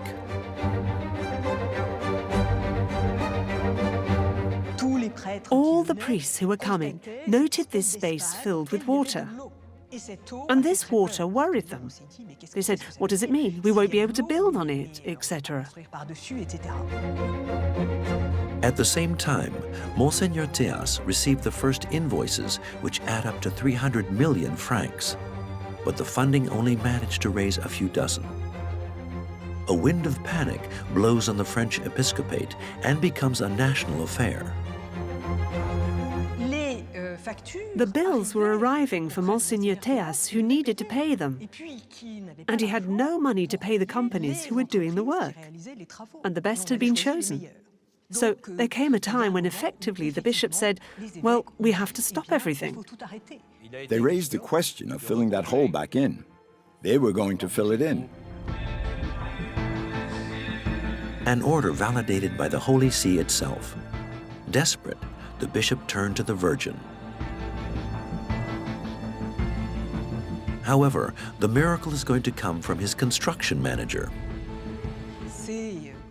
It's Campion Bernard who tells him, "You must obey. So you have to stop the works, but I'm continuing. I'm going to pay the workers, who are destined to continue the work, from my own pocket, so that it will be finished on the date and time we had decided on for the centennial of the apparitions."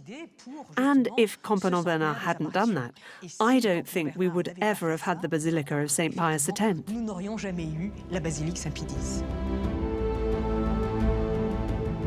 The architects brought in by Vago find a clever technical solution to overcome the water infiltration. A metal curtain comprising steel blades 12 inches in width and 59 feet long will be placed along the 1,600 feet circumference of the building. These blades will be driven into the ground to a depth of 59 feet, thus creating a barrier stemming the flow of water around the future edifice. Finally, to avoid any infiltration, a system of channels under the gigantic concrete slab will drain the water thanks to a pump up to 26 feet deep and eject it back into the Gave. This system has been in place since the opening of the Basilica, and there have never been any problems. The system has been so well planned, thought out.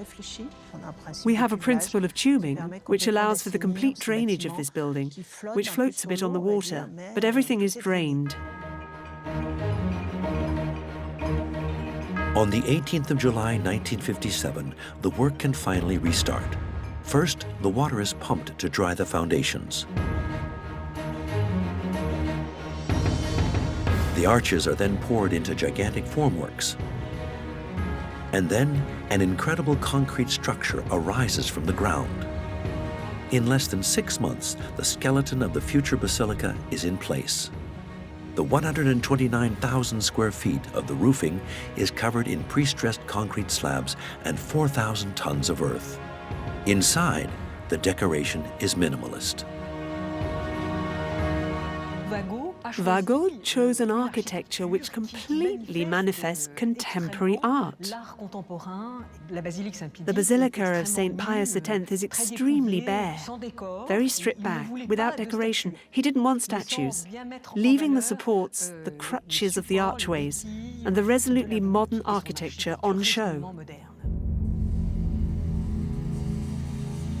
The choir, traditionally situated at the back of the church, is placed in the center of the building. A revolution at the time where the liturgy imposes the priests to do Mass with their backs to the faithful. The idea of placing the altar in the center was indeed something new, original. If you put the altar at the end of a vast ellipse, the people, the furthest back, are 650 feet away. At the time it was constructed, there weren't any televisions inside. On the 24th of March, 1958, the basilica is consecrated in front of thousands of believers. It's the Archbishop of Venice, Angelo Roncalli, who will become Pope John XXIII several months later, who is in charge of the blessing. All the dioceses in France and Europe assemble, and the influx is a constant coming and going. All the people of Lourdes will tell you that they've never seen so many people at Lourdes, and this will stay forever in their memory. Thereby finishing the construction of the sanctuaries of Lourdes, a huge place of worship and pilgrimages, which continues to attract millions of pilgrims from 5 continents 160 years after its creation. Each attracted by an indelible faith in the miracles and the singular story of a young shepherdess who has since become one of the most worshipped saints in the world.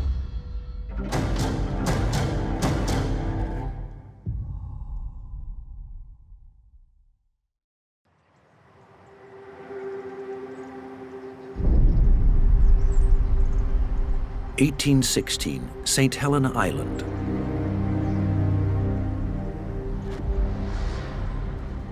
Exiled in the middle of the Atlantic, Napoleon I has laid down his arms.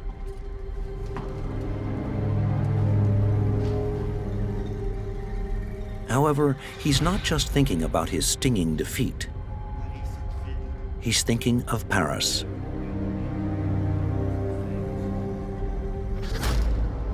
It's my constant dream to make it the true capital of Europe. Something fabulous, colossal, never seen before. Napoleon didn't have time to realize his imperial capital, but he laid the groundwork.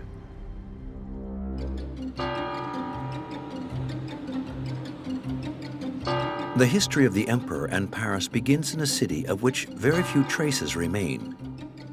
A medieval city with narrow, dark streets. A real shambles. You have to imagine Paris at the end of the 18th century as a Paris which is pitch black at night, a Paris which is still dangerous. All the work of Napoleon and his successors, and rightly so, will consist of opening up Paris, bringing fresh air, and installing monuments.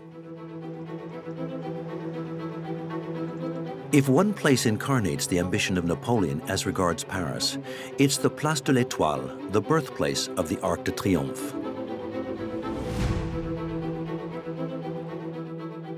The Arc de Triomphe has absolutely extraordinary dimensions. 164 feet height, 147 feet wide, and 72 feet deep, so it's absolutely insane. All around the Arc de Triomphe, the major axes. The Avenue de la Grande Armée, the Avenue de Wagram, the Avenue de Friedland. They proclaim the military victories of the empire, and it is not by accident. This colossal monument owes everything to a major event, a turning point in the history of France and of Napoleon's, the Battle of Austerlitz.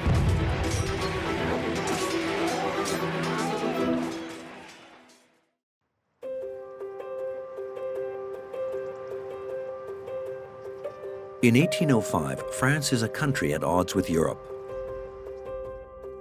It is ruled by a military man who has fought nearly 10 years for the French Revolution. He had several victories before becoming first consul in 1799, then emperor in 1804.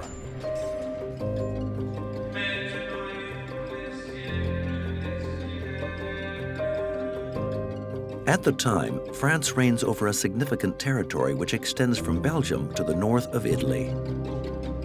To strengthen his power in Europe, Napoleon prepares to invade Great Britain.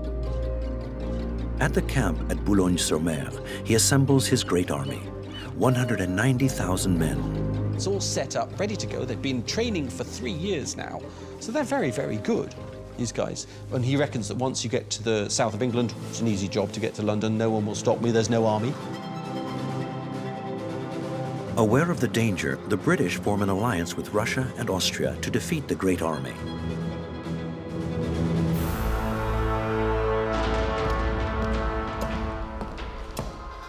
So Napoleon brutally changes his strategy. On the 2nd of December 1805, he gains a crushing victory at Austerlitz, which is part of what is now the Czech Republic, exactly 1 year to the day of his coronation.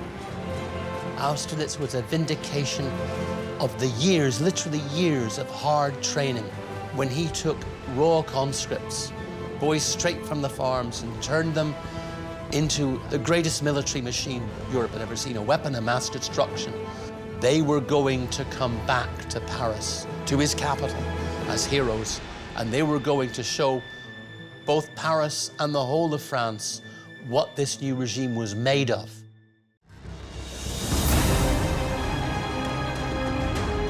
To celebrate this victory, which alone symbolizes the power of his empire, the emperor decrees in the month of February 1806 the construction of 2 Arcs de Triomphe, or triumphal arches, one of which will be on l'Étoile.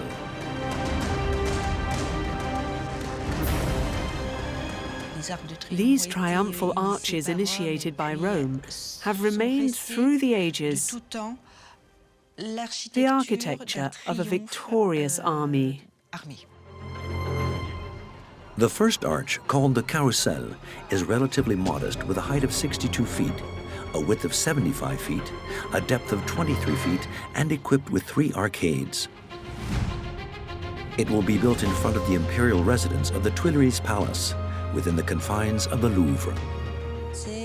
It's a great success on the part of Napoleon and his architects, who were Percier and Fontaine.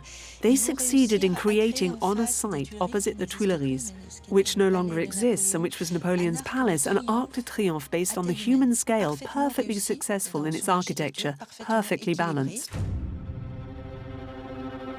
But for the second one, Napoleon pictures a magisterial arch, worthy of the tremendous victory at Austerlitz. It's the most imposing monument that he will leave for posterity.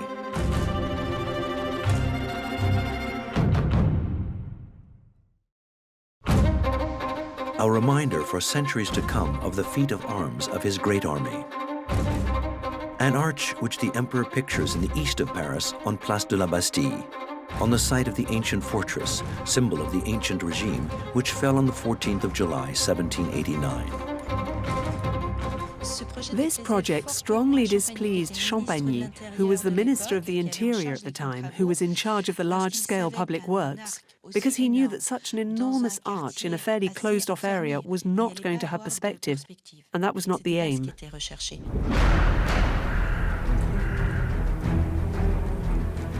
Before deciding where to place the monumental arch, a commission is gathered. On the suggestion of the future architect of the monument, Jean-François Chalgrin, the commission will recommend to Napoleon to build the arch not in the east of the capital, but to the west entrance of the city, still hardly built up, at the top of a hill, Place de l'Étoile. Napoleon comes to realize that not only is he going to get Paris to see the instrument of valorization of his conquests, but he's also going to showcase it outside Paris, so basically to the rest of the world. By building it there, Napoleon is completing that, what you might call, line that was traced by a hand of genius under Louis XIV, that runs from the Louvre Tuileries through the gardens, up the Champs-Élysées to the top of the hill. There is now something at the top of the hill that completes that panorama. Napoleon will be able to admire this arch from his residence at the Tuileries Palace. In order for it to be seen, it must, therefore, have colossal dimensions. Whereas the biggest Arc de Triomphe of ancient Rome is 82 feet high, the Arc de Triomphe de l'Étoile will be twice as big and will reach a height of 164 feet. At that time, to construct a building out of scale is perfectly consistent and appropriate with the political discourse that Napoleon wants to keep, which is to assert his power on the whole world. Now, the Arc de Triomphe, when it's completed, will be shock and awe for anyone who comes to Paris, particularly a foreigner. This is what I did. Don't you dare try anything again.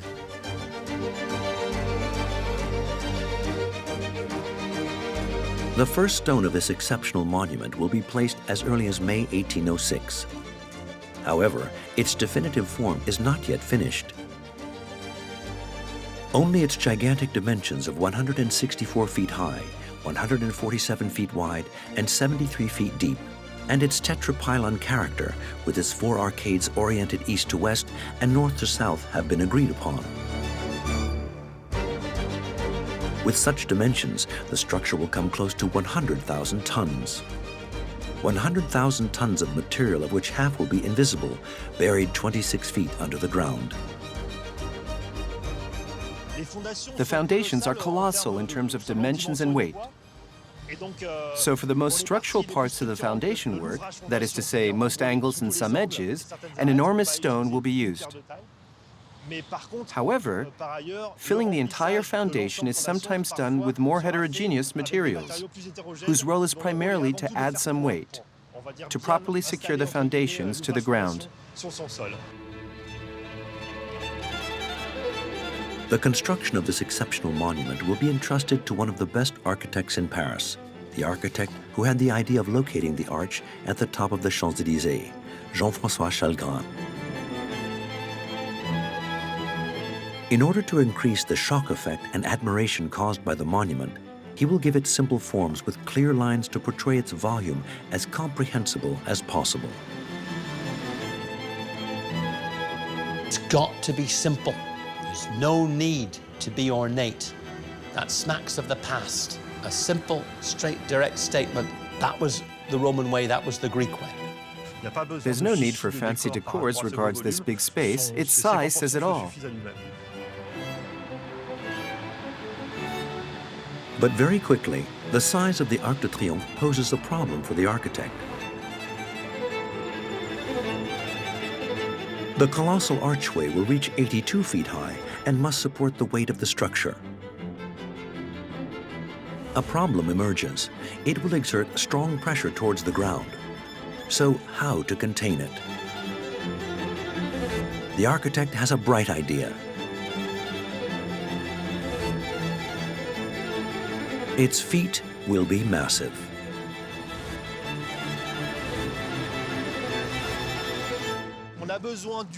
We need the maximum weight possible in the structure, where this oblique appears, to pull down the force, right down to the foundations. We need a massive structure which is completely overloaded with building material. In the upper part of the structure, Chalgrin will create space with the use of rooms. Chalgrin knows that this monument will be built to last, so the choice of materials is crucial. That's why he decides to build it out of dimension stone, and not just any stone, white stone called Château-Landon stone. It's a stone whose great virtue is that it's very tough. The material must really be able to withstand very high compression rates. And finally, I think the choice of the stone is linked to the notion of facing masonry. That's to say, the finishing that Chalgrin wished to implement. If the works on the Arc de Triomphe start in 1806, and his solid plans are never contradicted, Napoleon is unaware that he will never see its completion.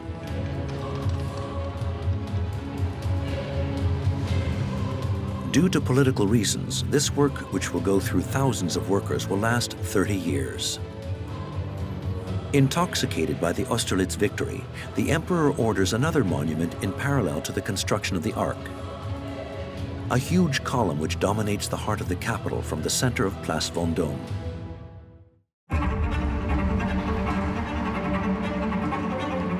Inspired by the Emperor Trajan column in Rome, the Vendôme column is over 140 feet with a diameter of 10 feet. Its 787 feet long decoration celebrates the epic that was this victorious campaign. It's made with bronze from cannons captured from the Austrians and the Russians.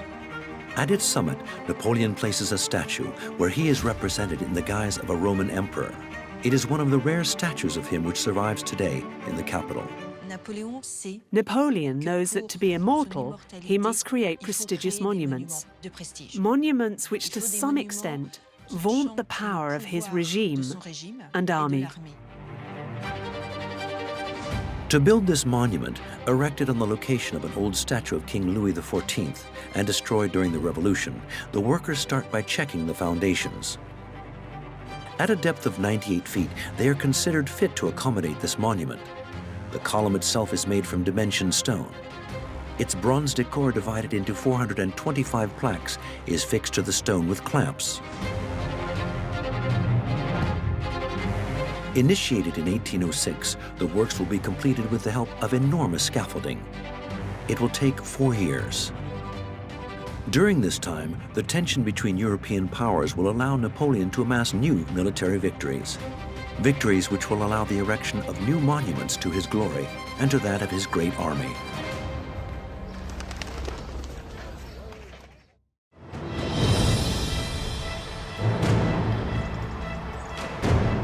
During the year of 1806, Prussia declares war on Napoleon.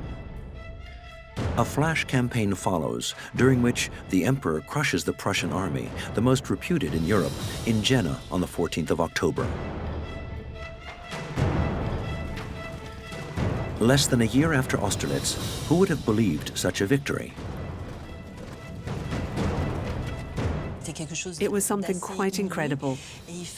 And it was necessary to mark that in the urban Parisian landscape, by something which made a link between this worship of antiquity, this worship of the Roman army, with a modern worship for a modern army, which was the Great Army. It's a new antique-inspired monument with crazy dimensions that Napoleon decides to erect.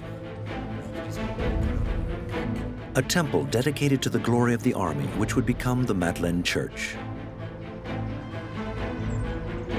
The monument, built in the pure Greco-Roman style, occupies the same superficial measure as the nave of Notre Dame Cathedral. 354 feet long, 141 feet wide, 98 feet high. With its pediment, its portico, and its 52 Corinthian columns, this monument will contribute in turn to make Paris the imperial capital which Napoleon dreams of. The only paradigm is Rome. We lived through something that is absolutely unique. Nobody has ever done what we've done. We can't explain ourselves to our sons, we can't explain ourselves to our parents. The only reference we have to the rest of history is ancient Rome. In 1807, a competition is organized.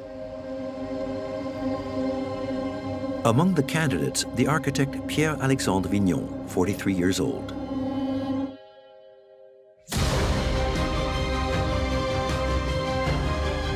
The Temple of Glory could be the chance of a lifetime. He will work non-stop to deliver a pure project, monumental, a perfect imitation of a Greco-Roman temple. Although Pierre-Alexandre Vignon only wins second place in the competition, it is, however, his project that the emperor will set his sights on. It had to be something that did not detract from the purpose, and that was to class these people with classical heroes. That was to bracket them with the bravest soldiers of Greece and Rome in the same way, but not to overshadow it and overawe it with anything inconsequential. The antique temple, designed by Vignon, will consist of an imposing stylobate of 27 steps. At the center, a cella represents the heart of the building. Surrounded by a portico of 52 columns, it will be fitted with 3 cupolas. These cupolas will be equipped with oculi, which will allow the light to penetrate the building deprived of windows. A device directly inspired by one of the oldest Roman monuments still intact, the Pantheon.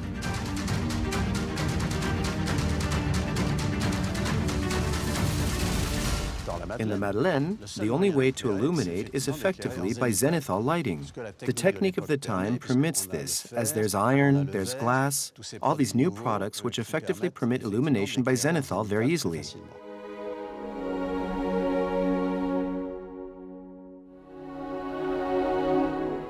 And as the temple is long, we will create 3 cupolas, but without a dome. But the 3 cupolas, turned towards the sky, are ultimately 3 times that of the Pantheon. This zenithal lighting, thanks to the 3 cupolas, allow to better understand the function that Napoleon wanted to give to this monumental building.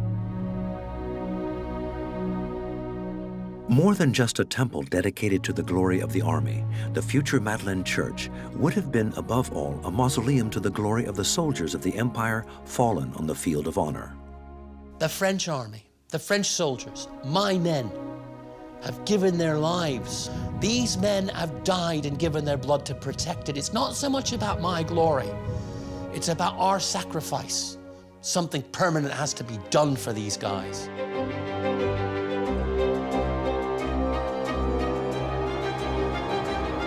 But where to construct this Temple of Glory? Napoleon finds the solution in the area west of the capital.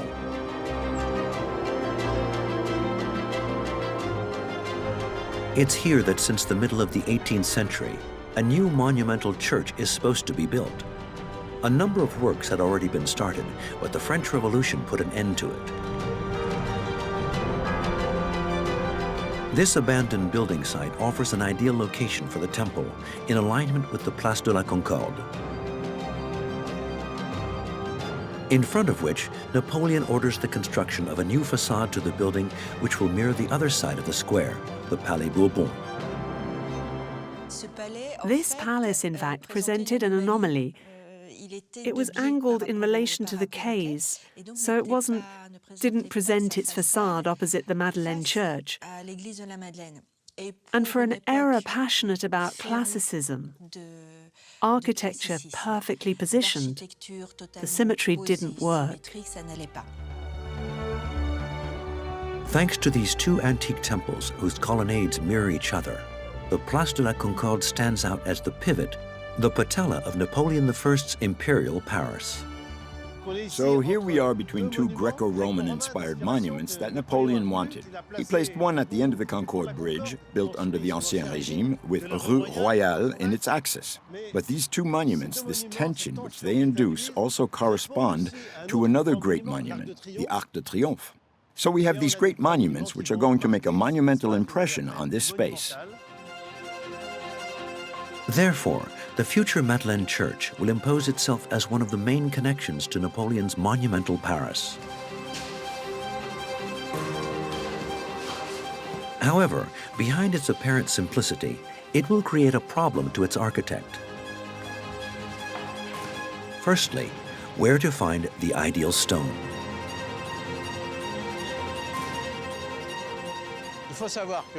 It's imperative to know that an antique temple is made of elements of great importance. That is, marble stone. In Athens, marble allows the crossing of spaces like that, with a single stone, like a beam.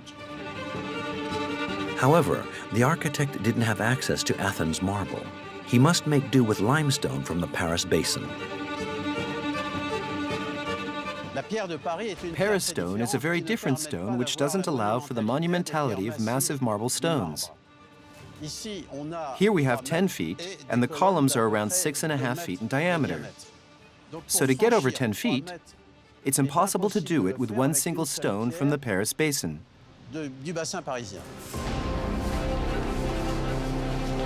Consequently, how to hold up the edifice?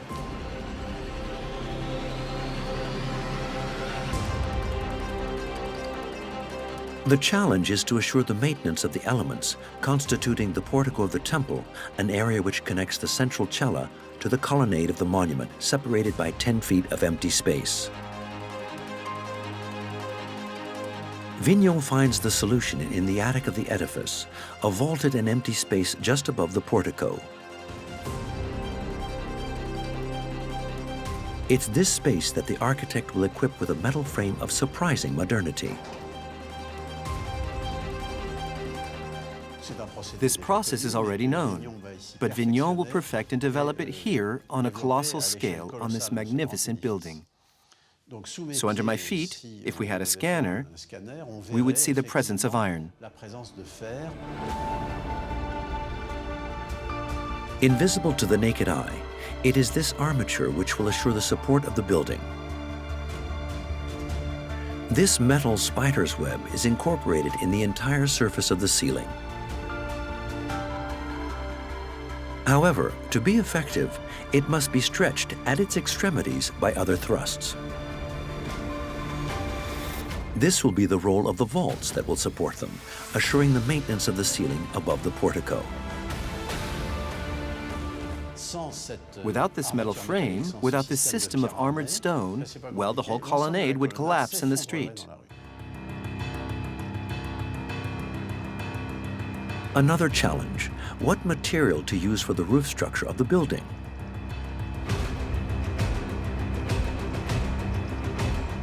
In the previous century, it's wood that would naturally have been chosen. However, at the beginning of the 19th century, passionate about modernity, Vignon will choose iron, a material more resistant to fires and parasites. Thanks to the progress of the iron and steel industry, these elements developed in a foundry were then assembled on site. The system is perfectly balanced. It's a draft blueprint placed on the structure in stone that itself has its thrusts, also managed by the Hidden Iron.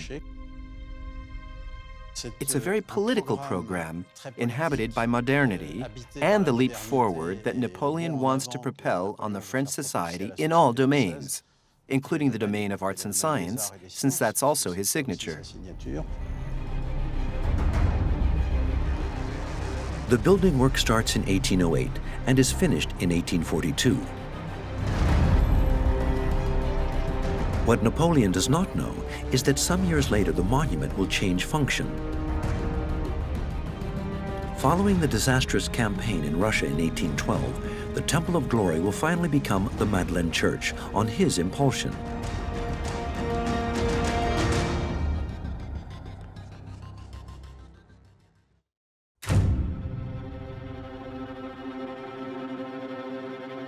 For Napoleon to make Paris the capital of Europe, he cannot just build imposing monuments.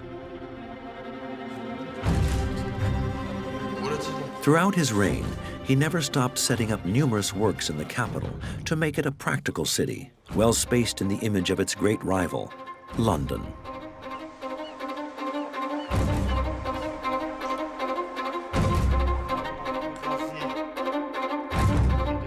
He built a number of infrastructures, markets, cemeteries like Père Lachaise, and even slaughterhouses.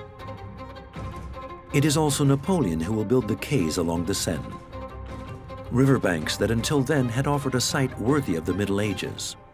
It's really about modernizing the city, to make the city flow with movement, both on the river, but also by creating one of the largest streets. And finally, it's an entire system with the creation of markets, the enlarging of the streets, etc. It's a system of global modernization. And that starts as soon as he rises to power, before he becomes emperor. In 1799, when he becomes, by coup d'etat, the first consul of the French Republic. Amongst the works of the consulate, one of them will drastically change the physiognomy of the capital forever, Rue de Rivoli. It stretches half a mile from the Louvre until the Place de la Concorde.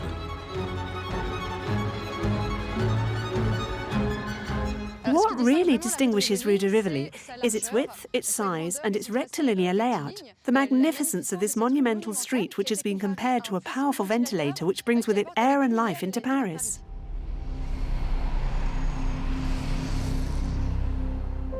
It's a very revolutionary street for the time, with its arcades to protect the pedestrian, its shops inspired a bit by the Italians. Remember that Bonaparte did a campaign in Italy before becoming Napoleon.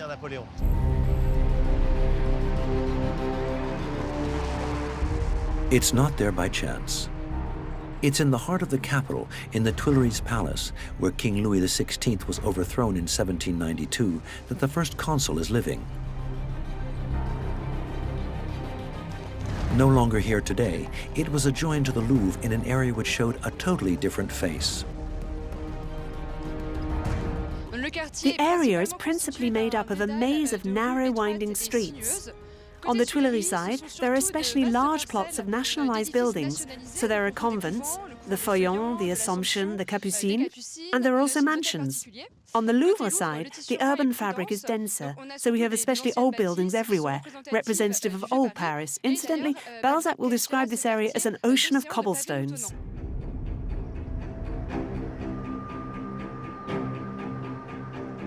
This area especially witnessed a bloody event which marked Bonaparte, then a general of the Revolution. It's the royalist insurrection of October 9, 1795, the 13th Vendémiaire of year 4, according to the revolutionary calendar in use at the time. A day which will drastically change the destiny of the young General Bonaparte on Rue Saint-Honoré at the foot of the Church of Saint-Roch. Very well armed, very well organized bourgeois militias from the western suburbs of Paris organized a rising specifically to overthrow the government.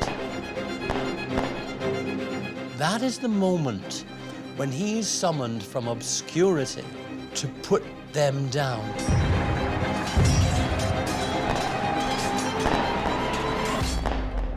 Actually, we can still see a few marks today. The impact of the bullets fired on the crowd by Bonaparte's forces, who were posted at the end of the streets, which led to the Convention. So these are the traces of this bloody event. The event of Vendémiaire made Bonaparte a hero of the revolution. However, he remained the sworn enemy of the royalists.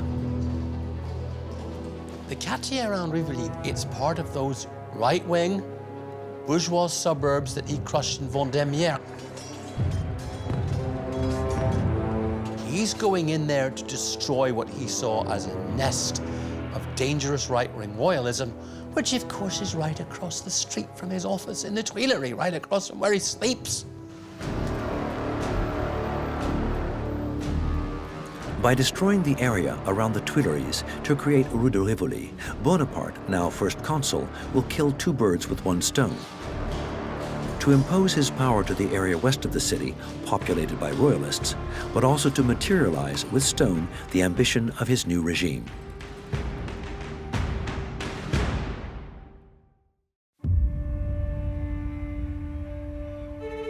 Napoleon will entrust these works to Charles Percier and Pierre Fontaine, two men who will impose themselves as official architects of the regime.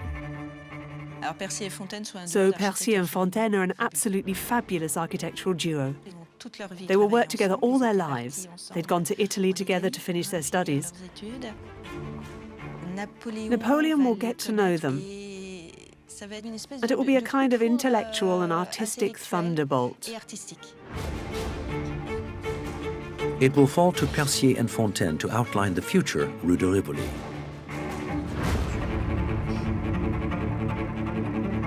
It will stretch from Place de la Concorde, in the extreme west of the capital, up to the Louvre for half a mile.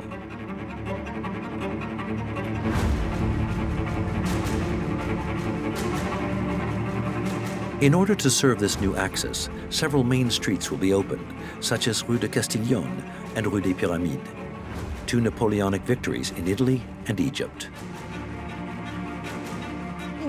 Napoleon still wants to put his stamp on the capital and to always give reminders of the army, of his campaigns, and of his own reign. The opening of this huge street will cause the destruction of a number of buildings. Amongst them, an important place in the French Revolution, the Salle du Manège, seat of the revolutionary assemblies. It's within these walls on the 15th of January 1793 that King Louis XVI was condemned to death by the deputies of the nation. We assume that Napoleon wasn't indifferent to the idea, firstly to start from scratch with these buildings, which are also representative of the ancient regime and the revolution, to really put his stamp on and mark the new regime of the consulate and later of the empire. Napoleon would like to turn Rue de Rivoli into a main highway which would cross Paris from east to west. He takes over a project which dates back to the Revolution. According to this plan, Rue de Rivoli would follow the Louvre. It would then be extended by a large street which would join with Place de la Bastille to the east of the city. However, the obstacles are numerous. It's not going to happen. On the one hand, for practical reasons, also for financial reasons, it needs something much more feasible, which is Rue de Rivoli. Unlike the rest of the city, Percier and Fontaine know they'll meet fewer obstacles around the Tuileries. Many religious buildings have been emptied of their occupants during the French Revolution. Percier and Fontaine will replace this old neighborhood with innovative buildings with simple and harmonious lines.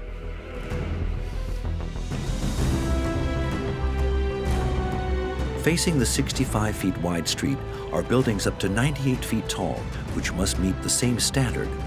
3 floors, topped with a roof of which the size could vary, but the slope had to be 45 degrees. The interesting point about Rue de Rivoli is that it also forms an encasing for the Tuileries Palace. And the Tuileries Palace is a building, a castle which is very decorated, very ornate, and that's why he wants something very sober opposite, so that his residence stands out. But if Rue de Rivoli will become an emblem, it's also thanks to its numerous arcades opening onto the pavement. There are porticos intended to offer a covered passage to the strollers and which embody the personal stamp of Napoleon Bonaparte on this major thoroughfare. You can see there his Italian background because Corsicans from the cities, from the towns like Basilicata, they were Italians by culture. His father was educated in Pisa and at Rome, and that comes over to him. And it's his own style. It's that blend of French classicism and traditional Italian urbanism that is Napoleon. The result is a unique street in the history of Paris so far. Harmonious and orderly, it will be the facade of the new regime, efficient, modern, like the great antique models which fascinate Napoleon Bonaparte and all his generation. That is the style of the educated, enlightened 18th century. They were about something new, and that newness was neoclassicism. If you look back to ancient Rome and to Greece. You do not look back to anything between yourselves and that. Napoleon has not yet become emperor when the works on this monumental street start in 1804. Once the street is opened, Bonaparte orders the building of sewers, the symbol of hygiene and modernity. At the same time, the first gantries are raised by the government before private investors take over to finish the buildings. More than just a simple street, it's a wealthy and commercial neighborhood that Napoleon Bonaparte wants to raise, a project completed during the 1820s. Vast and airy, Haussmannian before its time, Rue de Rivoli is also a testimony to the will of Napoleon to improve the quality of life for Parisians. Parisians that the first consul loves as much as he fears.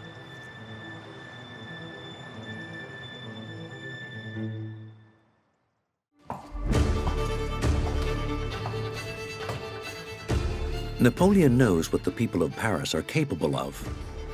He was witness during the Revolution. On the 10th of August, 1792, he attends the overthrowing of King Louis XVI and the massacre of the Swiss Guards by the sans-culottes in the Tuileries Palace. He's present on that day and he sees the mob in action, and he's disgusted by it. He's a nobleman, and he looks naturally down on, in French they call it la canaille, the mob, and that moment marks him psychologically, this riot, terrible lawlessness. Napoleon knows that a population that is hungry, a population that is scared, can be extremely dangerous. That he is fully aware of, and also that a revolution in France begins in Paris. In order to be assured of the support of the Parisians, the first consul begins to improve the quality of their lives. Because following the revolution, Paris is a dirty city, foul-smelling, where hygiene is not yet a notion.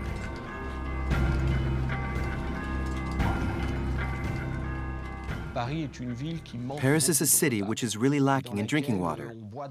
So people drink water from the Seine, which vaccinates you quite naturally if you survive it, but which is, let's say, extremely polluted. At the same time, London is supplied with water which was of a much higher quality than Paris. So there was a political stake vis-à-vis the big capitals of the world, and Paris couldn't fall short.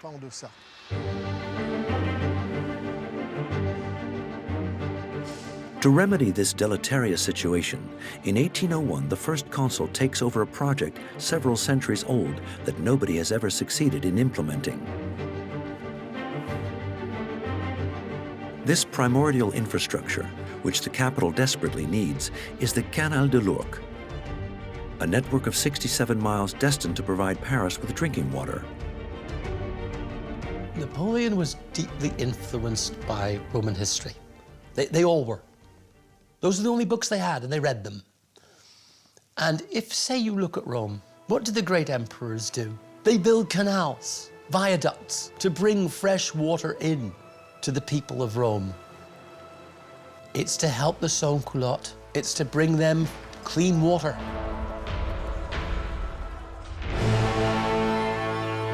This canal, wanted by Bonaparte, will divert the water from the river Ourcq, situated almost 62 miles northeast of Paris, before retrieving the water from several other streams, like that of the Beuvron and the Thérouanne. These waters will lead to the northeast of the city to a gigantic basin at La Villette, from where the capital will be watered.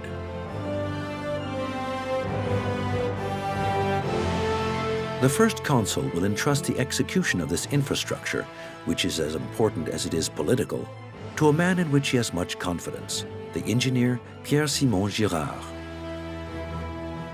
Napoleon chose Pierre-Simon Girard because he knows him, because he fought the campaign in Egypt, and he has confidence, generally absolute confidence, in people who've been around him. And he will name him head of this big project, and whom will also benefit from all the technical contribution from the Department of Civil Engineering. It's really going to be the big project of this company of engineers.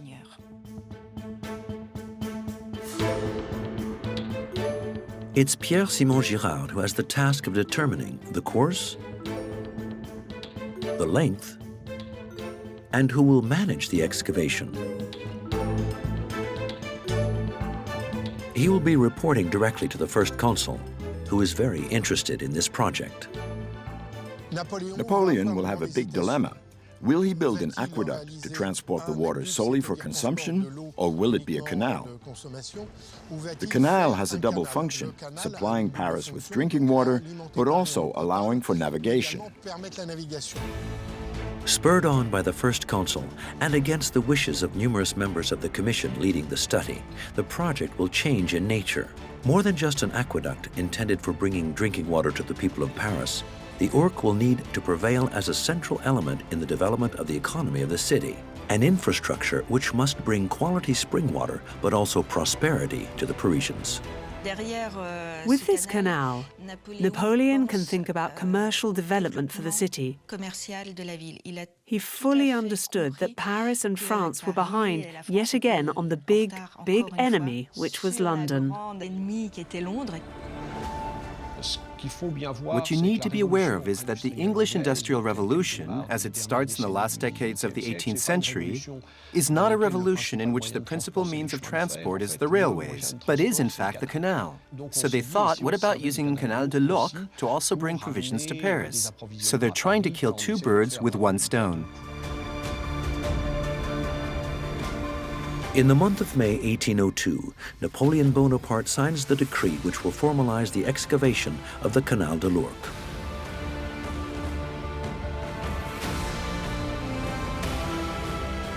In order to give full meaning to the double function of this canal, the first consul will ratify the proposition of the engineers to add 2 additional waterways.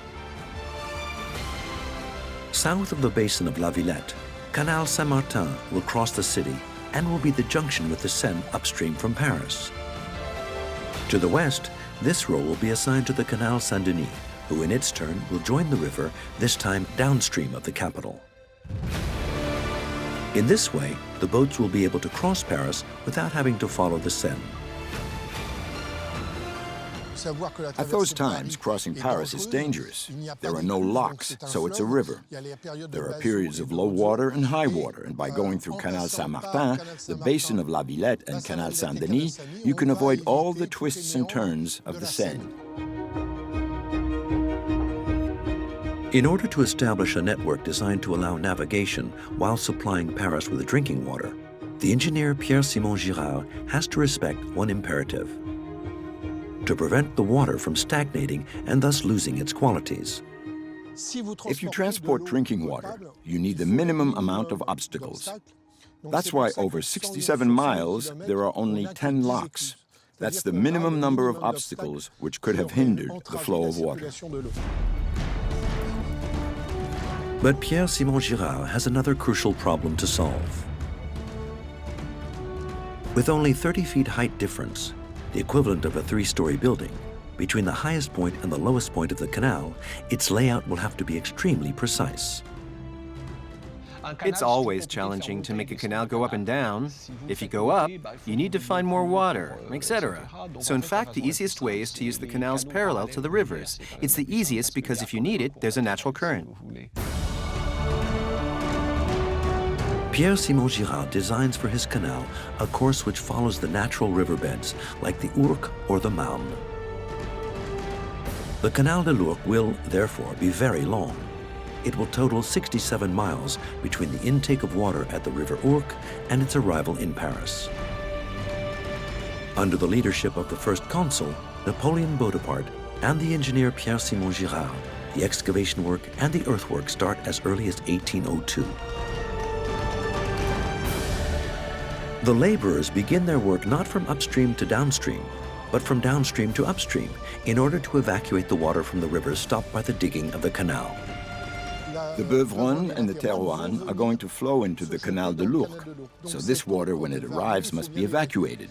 So it will be evacuated by the Canal Saint-Denis. A canal is a big trench, slightly complicated because straight away you have locks which must be made with masonry. It's also complicated because you need to put clay in the bottom not to lose water, and at the time there wasn't concrete or material like that. So to make it watertight, rural techniques were still being used.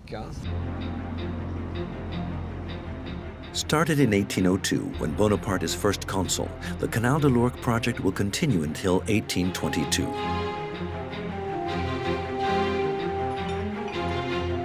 Unexpected events are numerous. In addition to hundreds of thousands of tons of earth to cart, the engineers face major landslides. There is much at stake which necessitates employing thousands of workers. There are moments when a workforce will be demanded. As there had been great Napoleonic victories, there's a prisoner workforce, notably Prussians. So he will give 500 or 600 Prussian prisoners to complete the works. So it's a colossal job because thousands of people will clear the land in order to make the embankments and the digging and the backfill for the Canal de l'Ourcq.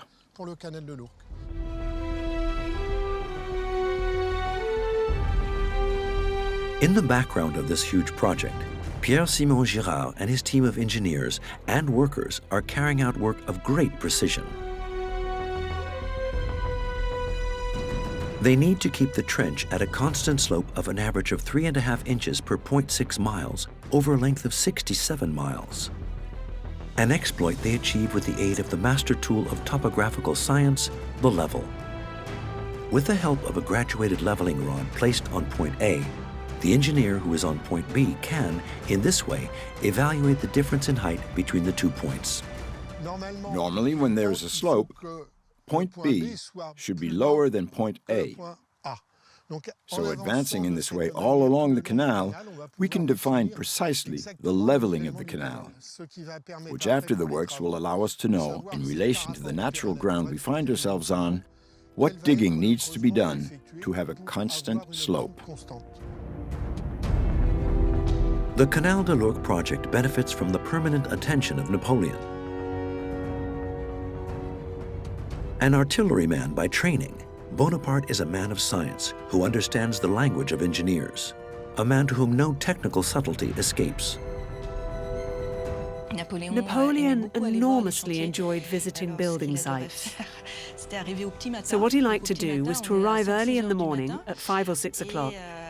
And as was his habit, it was a rapid fire of questions, which needed very, very quick and brief answers, which he stored up. It's a political building site. He has his reputation at stake. He has a promise which he has given to the Parisians, that they will finally have quality water. For Napoleon, it's imperative that this project is completed as quickly as possible.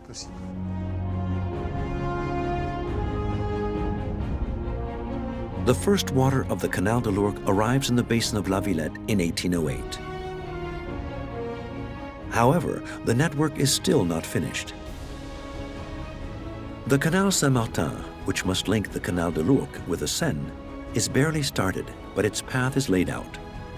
It will pass under the Place de la Bastille, where it will feed a giant fountain in the shape of an elephant, which will never be erected.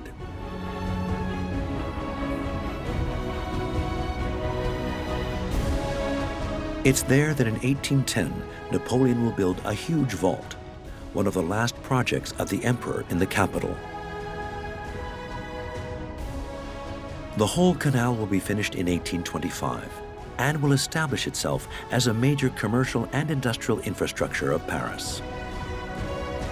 The basin of La Villette will even at one time be the principal port in France, and as a consequence, will aid the development of its warehouses and factories, which will develop progressively throughout the 19th century.